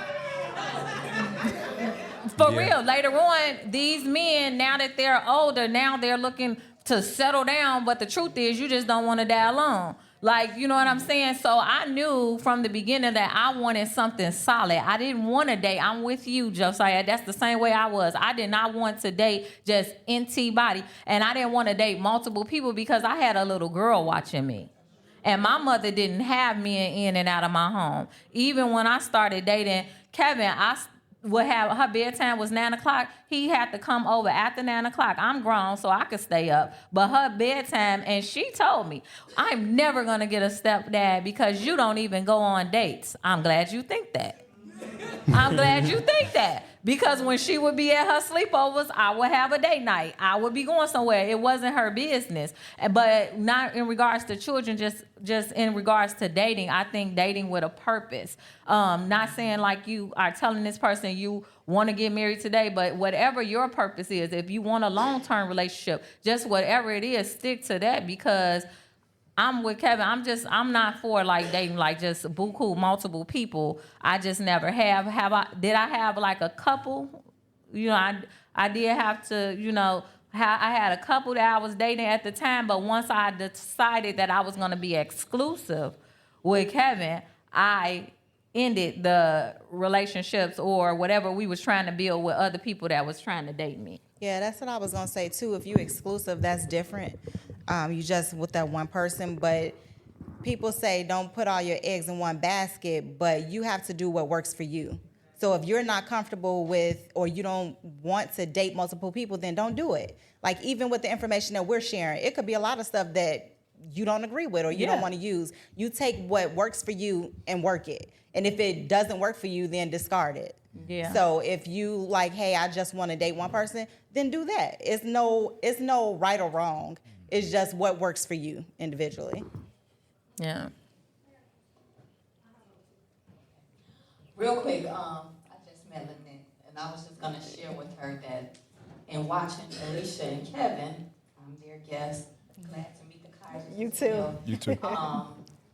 Watching Alicia with her youngest son, sometimes you may be put in those children's life for a purpose. Mm-hmm. I just want you to know that. And so it may be times where your adult children won't be with those children because of the age gap, but you may have a purpose for that child, just as I feel Alicia has a purpose for Kevin's youngest son, their youngest Absolutely. son. So just remember that. And like she said, it's your purpose. My question is, this is going to be real specific because many of us have been to therapists, and therapists tell us the impact is from your childhood, your upbringing, your morals, your values. But I really want to know, how come us as independent women, we have an inability to allow the man to be the man? And we're in the scriptures, we at church, reading the word, we believe it, but we can't release, I don't want to say the control or the power, because I hear it, we've been doing it, we've been single moms, we've been with these children, but what is it from both sides? Men, what you all think? Yeah, she want to hear from the men. What is it? Don't tell me the childhood. I don't want to hear that. I heard that already. Don't tell me. What is it Don't tell me fear. I don't want to hear that. Specific. Use these words of this will. Tell me something. Other than fear. What is it? What is it? You want to go for it? If I can gather one, I would say experience. Some of the experiences that you've had and you hold on to is the reason why. Like fear is a part of that. And I know you don't want to hear that, but you holding on to something based off the experience or experiences that you are having or have had. And that's the one thing that I can say. I mean, are you in therapy now?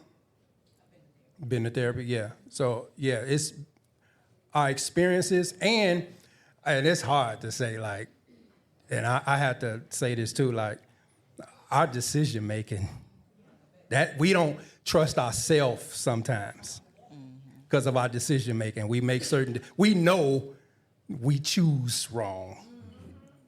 We know that about ourselves. We won't say it out loud.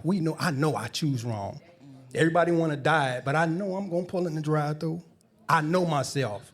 When you sign up for the membership, you know you're going to choose wrong.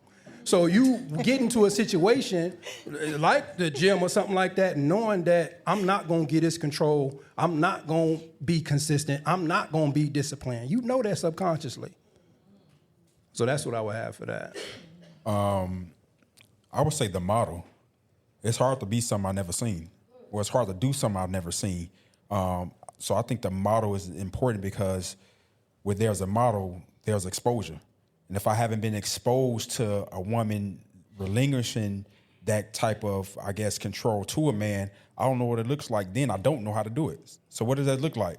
So I would say the model, because that increases the exposure. Even like for myself, trying to be or being the man that I am, I needed to be exposed, right? I only can become a man by seeing a man. So the exposure and the model for me is big because people do what people see. Mm-hmm. Yeah. And I agree with that. As a very independent woman, prior to getting married, it was difficult to relinquish a lot of the control. Just even like just paying my bills. Like Kevin paid the bills, and just even like, joining bank accounts. I wasn't ready to do that. And so, but it's because of past experiences. I was with a very immature person that went and bought a Pelly as soon as my check dropped one time. And so that made me like, I'm having my own bank account because I didn't win in the bank account and the mortgage ain't paid, but you bought a Pelly?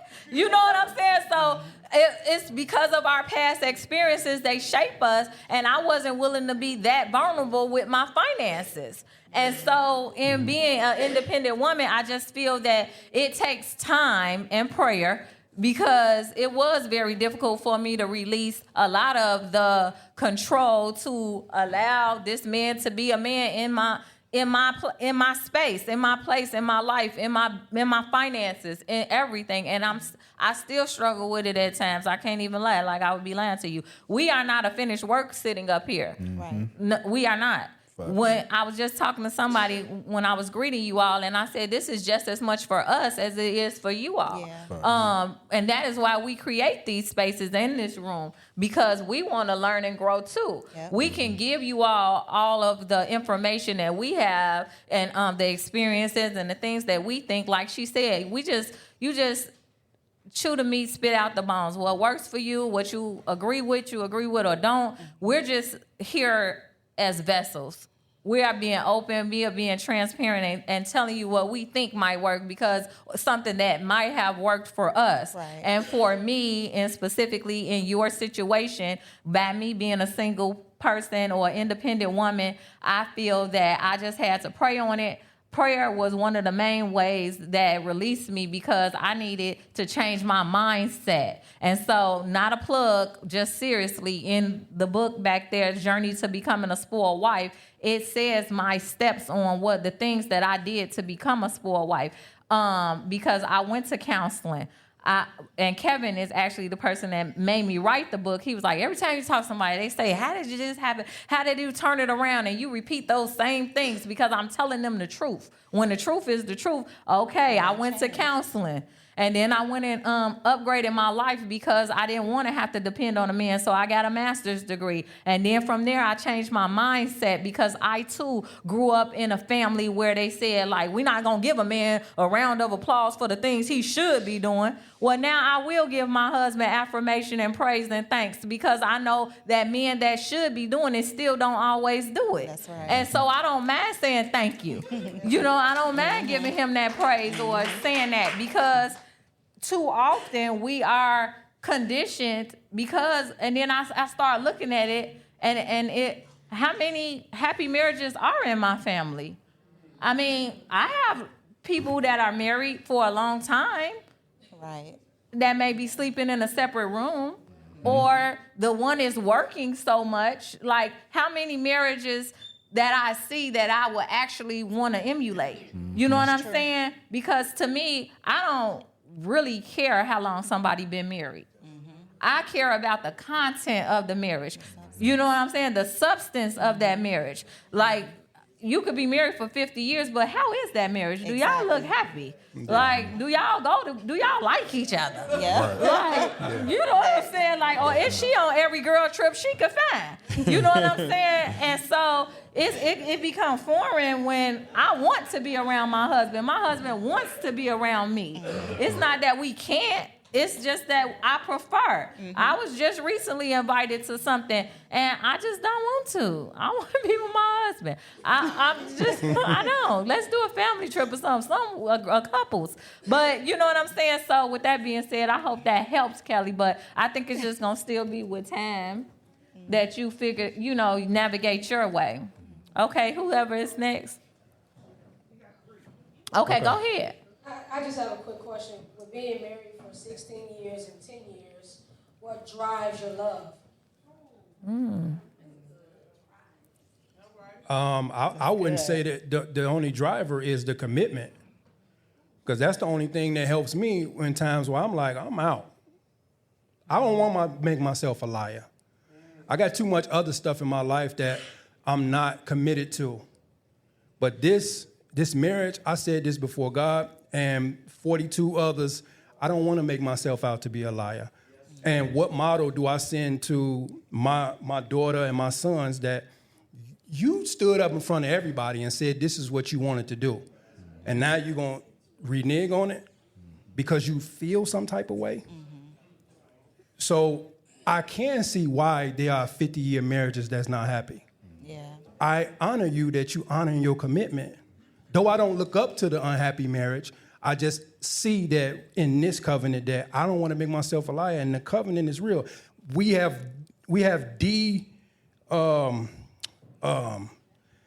dummied down marriage in our society, like it's easy to get in and just easy to get out. It's just a piece of paper. I beg to differ. God do truly bless marriages. He does. And I'm gonna tell you, in a marriage, I have prayed for situations I was gonna approach my wife about, and the outcome was greater. Facts. Because I honor him, and I'm having an issue with my wife in this area. And he showed up immediately. Talk to him. So back to your question, my commitment. So what makes a person want to finish 8 years of college, knowing that the material is old after they get out? I'm committed to getting to the goal. Facts. Yeah. I would say the same thing too, the commitment, because I don't want to start something and not finish it. So it would be commitment for me too. That's what drives it. I would say honor for me, because when my love is not working, my honor is, because I honor her position as my wife. So my honor drives me to continue to be the man that she needs me to be. I'm agreeing with both, because I did quit, okay? I did. We know, I'm divorced, okay? And so, but I feel that God didn't even put me in that marriage. I put myself in that marriage. And that's the thing, ladies, that's the thing. Sometimes we put ourselves in situations through infatuation or whatever else, or loneliness, or whatever it was the reason. But today, I know that wasn't a marriage that was ordained by God. It wasn't. We were so unequally yoked. We were young. I was 21. Like, Please don't let Amalia get married at 21. Good, she 22. But I'm just saying, like, you know, I was so young and dumb. And I don't regret that marriage in any way because it helped shape me into who I am today, the person that I am, how resilient I am, and things like that. But in this marriage that I do know that God put me in and that I do know has been ordained by God. Why? Because it's all around me. We're sitting in one of the blessings that he's done. And so, you know, I know that God has given me the desires of my heart in every aspect, and I see it through my husband. My husband amazes me. And when I say that to say he amazes me with his commitment to me. Like just that 40 days of 40 gifts, it was days that he gave me a gift like, girl, here, happy birthday. Like, you know, because we was not cool for 40 straight days. We are not perfect. To be you know what I'm saying? But he kept his commitment to what he wanted to do. And I remember, rest in peace, my mama, he said to my mom, like, I'm going to do this 40 days of 40 gifts for Alicia. And she was like, oh, no, you don't have to do that. Anything Alicia wants, she get. And so she don't have to. But it wasn't about the gifts. It was about him wanting to commit even more to me. Even just as far as even his tattoos. He got me, I'm his rib, y'all. And so he got my name, Alicia, up his ribs. And it was so intentional. Like, just some of the things, he's just so intentional with me. And even my sister-in-law, she don't even know. I think she said at one time, like, because we waiting to see what Kevin, because he don't play with you when it come to you. Like, he just doesn't. He don't play about me with nobody on this earth, period. Nobody. Nobody on this earth does he play about me with, and his commitment to me makes me more committed to him. You know what I'm saying? And I just love that. And so when he was getting his tattoo, I called myself over in the corner, little scary self, like, he'll put his name on my ring finger. I said, put his name. Nobody ever see it because my rings cover it up. And so I'm over there like, put his name right here. You were scared? And he getting this whole thing, yeah. And so he getting this whole mural. And so then he came over and seen what I was doing. He was like, oh, yeah, that was cool. Yeah, do me too. And the man was like, you got her name. He was like, again. And so he got my name twice, but anyway, so commitment is a thing.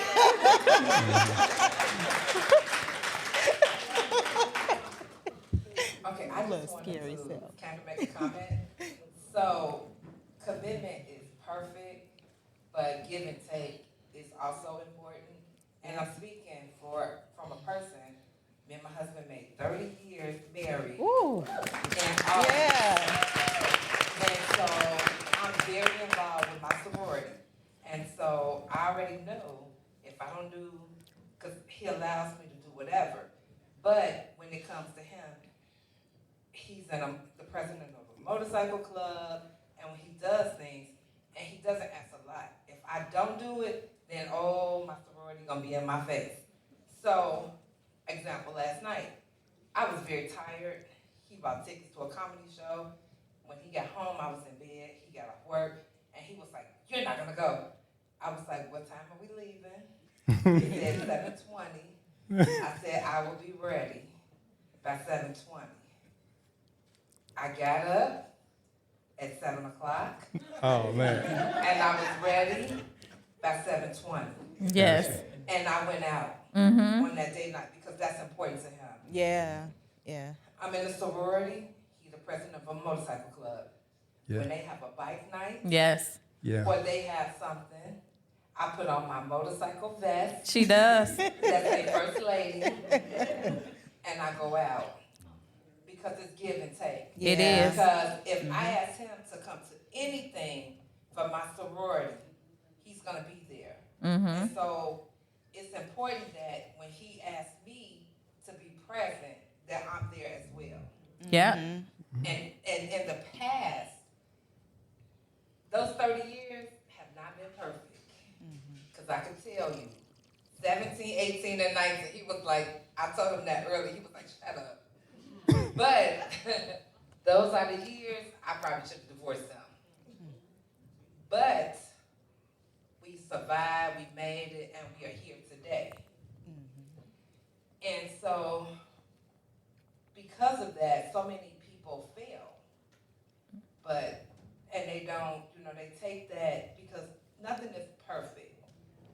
But it's if you can make it through that. Yes. Yeah. Communication is what he's saying. Yes. Yeah. Yeah. Yeah. And we survived. 3 children, grown children, and 8 grandchildren. That's good. Yes. In 30 years, we celebrated a 25th wedding.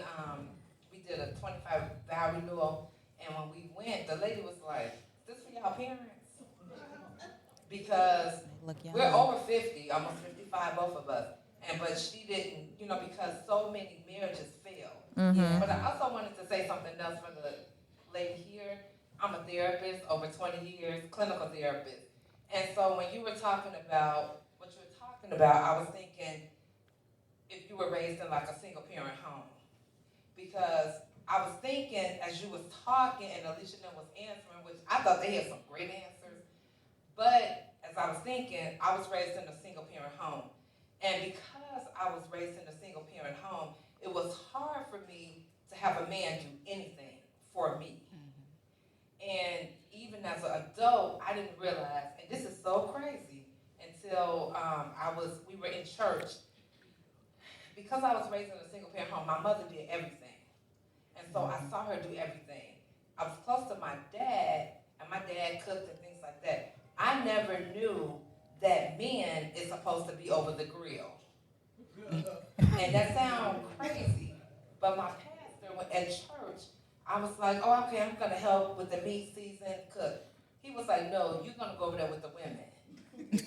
And he was like, your husband is gonna come over here with the men on the grill. And I was like, oh no, he can't cook on the grill. But, because he will burn some meat, for real. It's okay, it's okay. It's okay, Craig. It's okay. It's okay. But it was just because of what I saw. I saw my mother on the grill. I saw my mother getting our hair done. I saw my mother taking care of me. And so that is what I thought. And so that's why it was so hard for me to let a man come in and do things for me. And so it does go back to how you were raised, your experiences in your childhood. So I just kind of wanted to say that. Okay. Yeah. You said you have a problem? you don't even check the oil in your car. No air in the tires. So come on now. Yeah. Okay, we're going to pass. I think that was, Cherie, before you go, I was going to say, I think that was very important what you said, how you got ready. Even though you were tired, you got ready and went with your husband. I think it's important that husbands and wives, or even if you're in an exclusive relationship, that whatever is important to that other person, make it important to you too. Yes. Like if they love doing this one thing, and show interest into what they have an interest in. It should go both ways. Like Brian, he's really into books. He loves that. That's important to him. So, I kind of try to make it important to me too. I don't like to read as much. And then he knows that I like watching podcasts and I like watching basketball. So he makes sure that's something he does with me too, because it's important to me. So I think that's important for relationships, to make it important. Right. If that's something that your spouse or whoever you're in a relationship with, whatever they like to do it too. Yeah. Or even if you don't like it, just be there and show that you're into it, if that makes sense. That was real important what you said. Yeah. And while the next person comment, I wanted to add something to you and just to the group too. Like, I got married when I was 28, and my wife and I, what helped me be married to her for so long and to continue this marriage is that knowing that who she was in the beginning is not who she is today. Like, I'm learning her each and every day. I got a problem with these 5-10-year engagements because you're missing it. You're missing so much growth and so much life of a person. She's like, I would have missed, if I'd have said, okay, well, I'm gonna date her for 2 years. I'm missing so much data in those 2 years that I need for this person that's growing. Mm-hmm. So that's what helped me as well, because just staying a step, can't stand a step ahead, just staying in it. Yeah. Okay, y'all. I'm a Christian woman, I'm a believer, so something stuck out to me that Alicia said, and I just want to get y'all input about it. I heard you say equally yoked, and you hear that all the time, you know, in the Bible, in the Christian word, all of that. What do that mean to you? What is it to be equally yoked with your mate? How do you know? You know, or how do you know? How do you know? that you're equally yoked? The agreement. So mentally, I'm in a position where I can see both sides because I was in an unequally yoked marriage and now I'm in an equally yoked marriage. I can see clearly now. And so with seeing clearly now, my ex-husband, here's an example. The ex-husband, I built the house when I was 23. And so when we walked in that house, I immediately dropped to my knees and was thanking God. And I had a small baby. And so he was standing there holding the small baby, Maya. And I'm on the ground. I'm just thankful to God. And I'm crying and like, oh, we 23 built the house. And when I stood up, he said, I know what you're saying, but we go to work every day. I'm like, oh, is he about to get struck? Like, I'm just like, it floored me. And I remember that so vividly. It was like, it was in that moment in a newly built home that I knew, like, this ain't that. We would not be blessed if you think this way. And I need all the blessings. I didn't have no baby out of wedlock. I thought, you know, like I thought I did the right steps, but it was with the wrong person. And in this marriage, I know that we're equally yoked because we both love God, number one. That's so important to me. And in so many levels, like it's just, you're going to see it. You're going to feel it. You're going to know it. So with Kevin in this marriage, he is the head of our spiritual leadership in our home. He knows so much about God, and we're able to have, like, in just so many areas, we both don't like sports. Thank you, Jesus. And so we both don't like sports, like just every little thing, but, you know, every big thing. Like, main thing is God. We both love God. And so that's so important to me in a marriage and in a relationship. And then just in the things and the ways in which, and I say equally yoked because in the very beginning, in year one, he is not who he was in year one today. Because he was willing to grow. I am not who I was in year one today because I was willing to grow. And we're still growing. Because as life happens, your marriage goes through different stages. Yeah. So the first stage, like the first 2 to 3 years wasn't even about us. It was about everybody else. And it was just so many issues with our kids and the blending and this and that. And then my mother died. And I'm grieving now, like, and to go through grief with your spouse, how are they able to assist you in that space?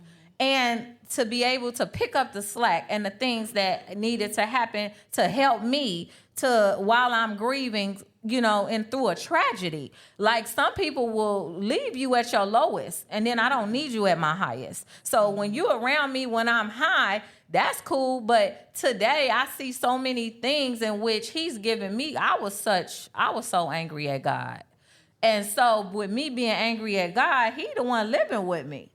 He's living with this angry person. I am furious. You know, like my mother, you know, just passed away. And so who was picking up the slack when I was this way? And so Love McPherson, I'm being transparent with y'all right now. Love McPherson pointed it out like, Alicia, he's grieving the loss of his wife. You're not who you were. You're not the person that you was, that he married, that he said, will you marry me? You're not her no more. You ain't cooked in 6 months. And we all know, y'all know I know how to turn around in the kitchen. And so that was one of the attributes. It wasn't everything, but it was a part of it. And just for me to just check out like that, that was not fair to him. I can't 100% apologize because I was traumatized. But I see him and I see his effort that he put in during this time. And so that is a part of being equally yoked, knowing what your wife is going through and that you're picking up the pieces in different situations and vice versa. When he dealt with something very tragic around 2 weeks before our marriage, I had to be able to be his rock to help him get through that situation. You know, so in those things, those are moments in which you know, like, he was sent for me. He was made for me. You know what I'm saying? I can add to that just to give a practical, right? If you look at yoked, anything that's yoked with something, so if you yoke up with somebody, baseline who they are is they strong leg. The inside is the gap. That's the grace part. But if they inside, they lack in, then you make up for what you just baseline in. Like who I am to my core is X, whatever it is. It won't change. And you will see people attributes and they kind of, with the wind, they blow. But who are they baseline? That's who you know, like, oh, okay, this person is with me through the thicker and he didn't have to, she didn't have to. That's who they are, baseline. All of the other stuff, the financial stuff, the trips and the dips, like that's the gap. Like we can figure that out. So when you equally yoke, you take yourself, that's part of the self-awareness part, knowing who you are and what you need, the gap. Like I know what I need. It's certain emotional intelligence stuff that she done taught me based off her training and based off who she is, that it filled in my gaps. So I needed to lean on her. I am gonna be with my wife, period. That's baseline who I am. So I can go through the ebbs and flows with her. So when her mom passed, when she had separation anxiety from her daughter leaving and going to college, I am that. I'm with you. That's who I am, baseline. Now the gap is maybe the little bit of stuff. Maybe I don't cook all the time, and maybe I don't, say thank you all the time. It's gaps. She got that. But baseline, when you need me to hold you, my legs on my side gonna hold you. So when you take a picture of a yoke, anything yoked together, who are they on their strong side? Baseline, it doesn't change. That don't change for them. That's good, Kevin. That's good. That was good. First, Team Kaiser, it's so nice to meet you guys. Thank too. you guys for you guys just being in this space, and Team Meeks, y'all know I rock with y'all hard. It's just been an honor to watch y'all grow from such a place. But just like you said, I've always seen y'all strength together. I've seen y'all work spiritually together. I've seen y'all work naturally together. So thank you for creating this space, especially for women like me. I'm single. I'm a 53-year-old unmarried woman, desire to be married. What I want to ask today is your opinion in this. The scripture about guard your heart, right? Because I get people to tell me two things. Some girl, you gonna go in that new relationship, you better guard your heart. You better not, make sure you don't do this, make sure you don't do that. And for me, I don't think that's what the scripture is saying. I think it's, for me, the way I interpret it is, the way you guard your heart is you show up with your true self.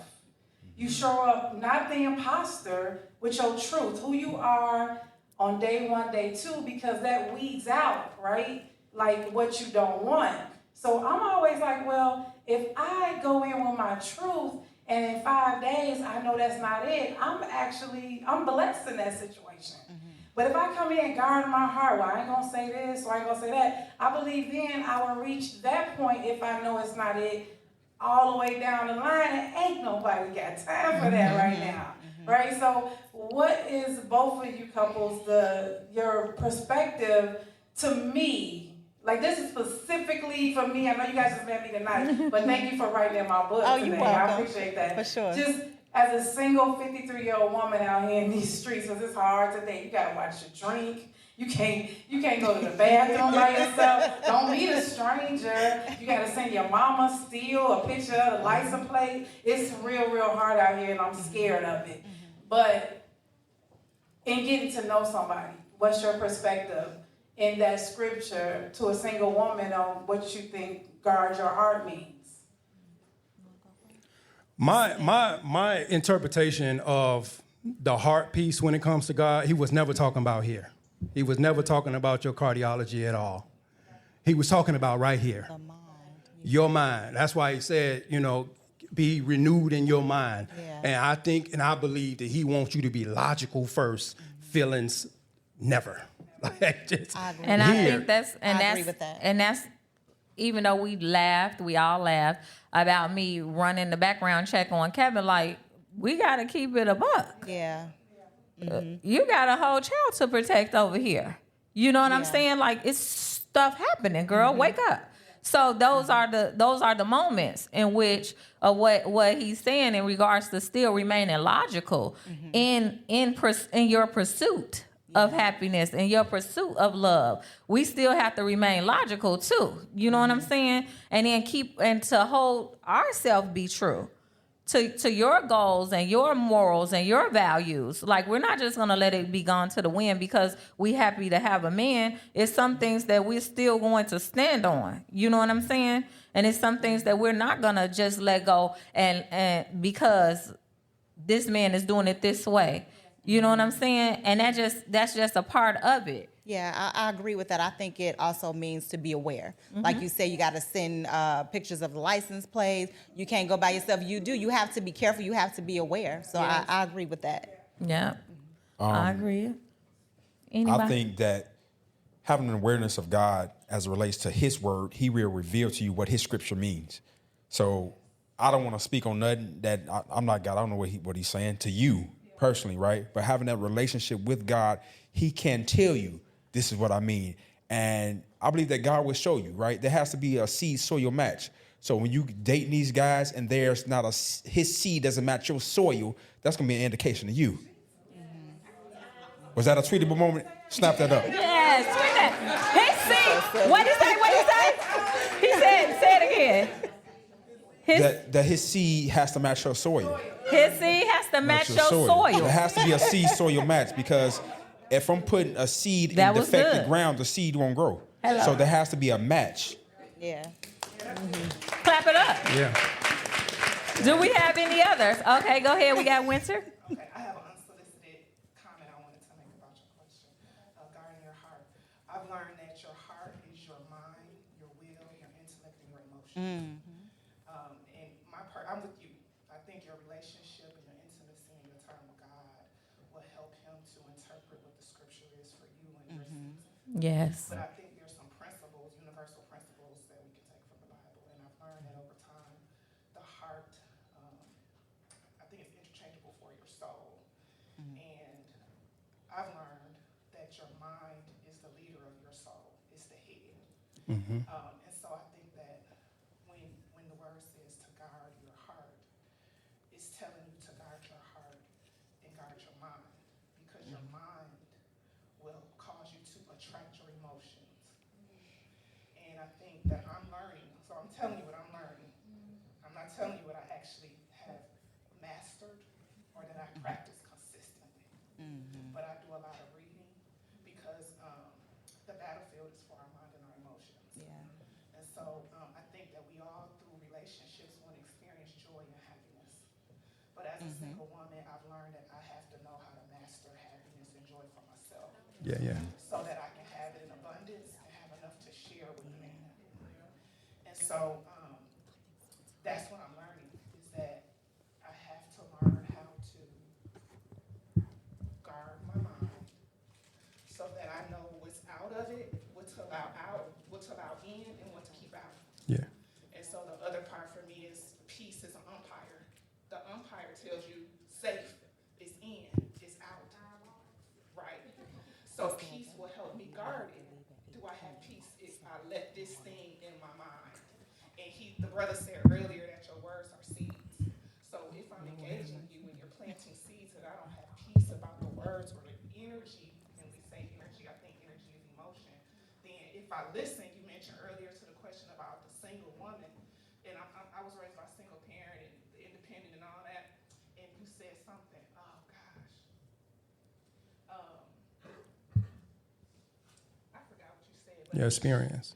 You said the mind. Then I'm learning all of these skills on my own, basically. Yeah. You didn't have the exposure and all that. So that's what I'm learning about in dating. I have to learn to trust myself and listen. Do I even like being around you? Or am I so thirsty for company?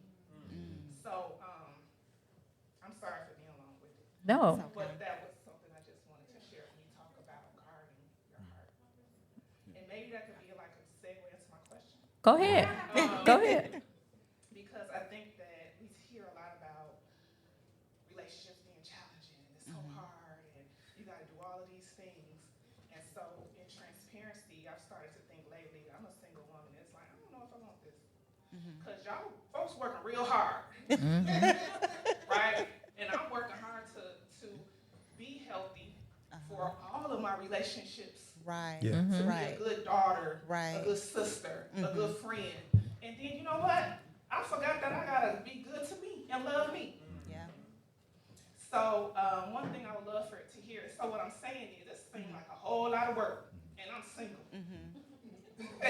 Right? So can you tell us something that you've gone through in your life experiences that you are so happy that you had your partner to be there with you?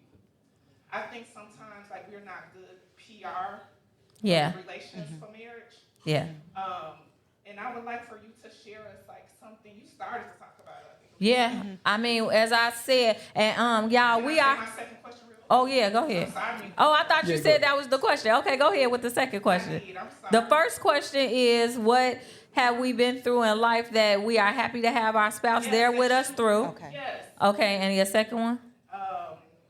What is one thing you would have done as a single person that you wish you looked back, I wish I would have worked on this part of me that would prepare me better for marriage? Okay.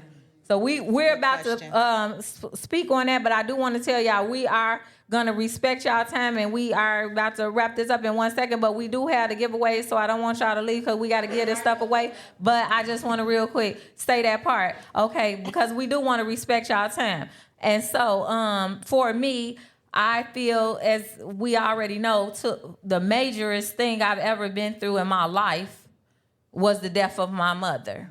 And today I will say the only person who has been there from start to finish is my husband. He wakes up and goes to sleep with me. There are days when my friends are not available. You know, everybody have their own life, and I'm not available to everybody at all times. Yes, I may attend a funeral and I send a text word and a encouragement or a scripture or a sermon, but every single day, this man is here with me. And I am thankful for that, because I do imagine it in my mind being so catastrophic without him here. Because I would have been alone. My daughter was away at school. I would have been alone, like on those nights. Like, he has been there through the insomnia. And look at there, God sent me somebody who worked nights. So when I have the insomnia, I can talk to my husband because he ain't sleep too. You know what I'm saying? And so it's just in so many ways I know this man is made for me, and because of these different moments, but it's many moments, but that's one that will always stand out, that he has been there through.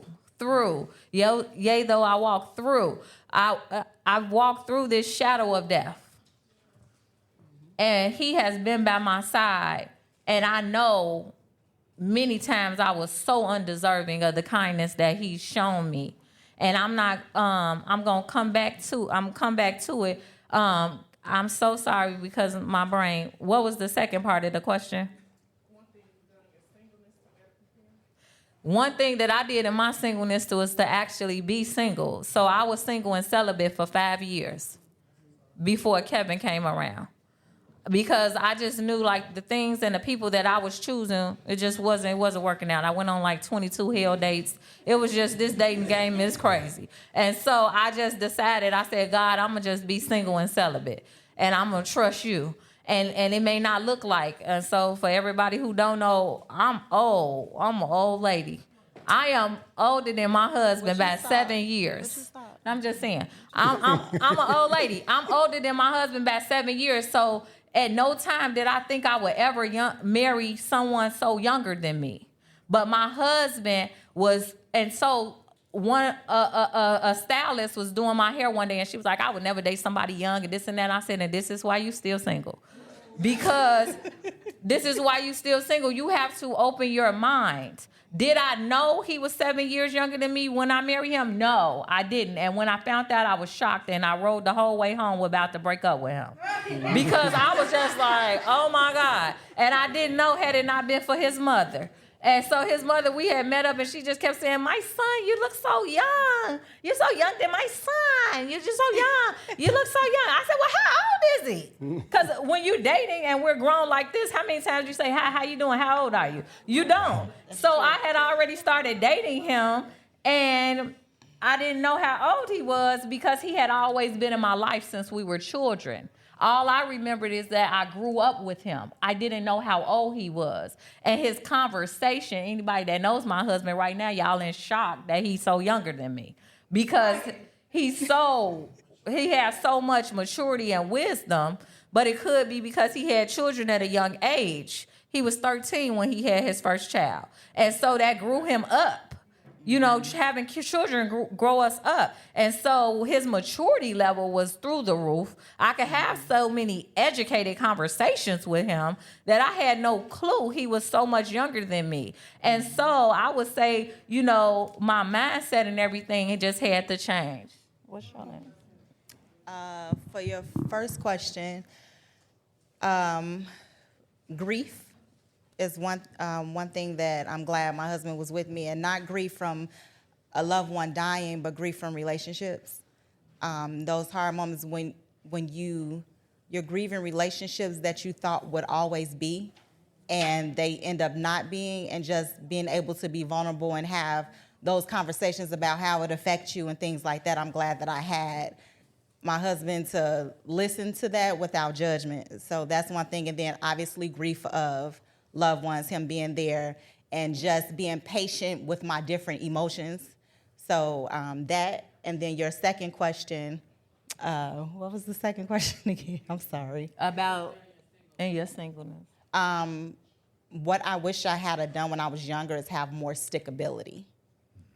Being able to stick with things and not quitting. I didn't learn that until I got married. And I feel like it would have been, or it could have been a little bit easier had I had that when I was younger versus just giving up so easy. Yeah. The first question for me, what were areas? It was two. I had 2 heart surgeries, and I was just watching. Man, you can be so influential and still have nobody.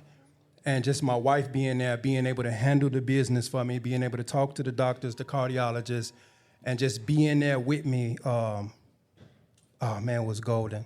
The other thing that was big for me was, like she said, I had a child at 13. Me and my son, we 15 years apart.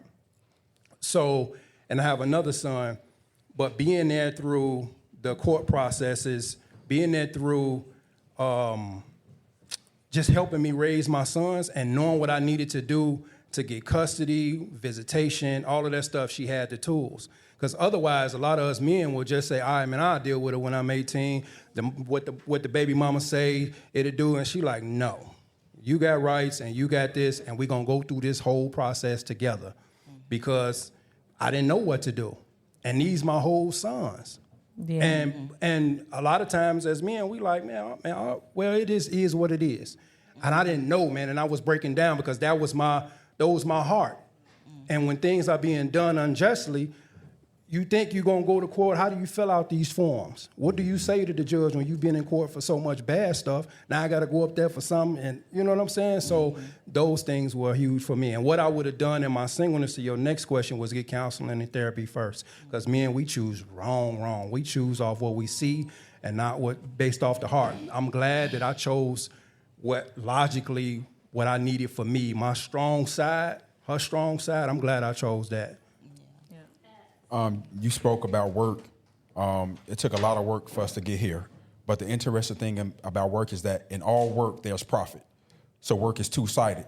Either you're working on it or it's working on you. I just want to throw that out there about work.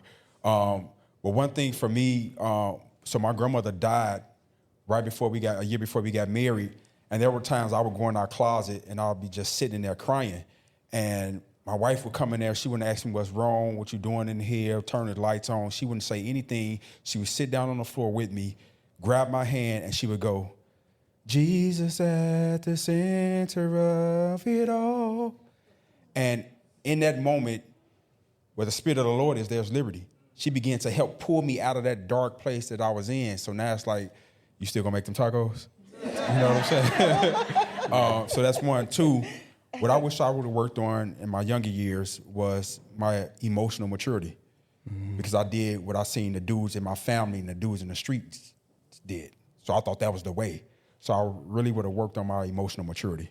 Okay. All right, y'all, we're going to get to this real quick. We appreciate y'all coming for this live podcast. We're about to, Camille, bring me the raffle tickets. We're going to do this raffle real quick so we can get this off. I know we want to respect your time. We want to also get these off to you all, and we appreciate everybody. And I feel bad for the people who left, because we got some good giveaways. Yeah, we over do. there. We have some great giveaways, but we appreciate everybody. All right, DJ. Thank you for listening to another episode of the Family Dynamics Podcast with Kevin and Alicia Meeks. Thank you, guys. Please like, subscribe, and comment. And don't forget to follow us on social media at The Family Dynamics. We'll see y'all in a minute. Bye.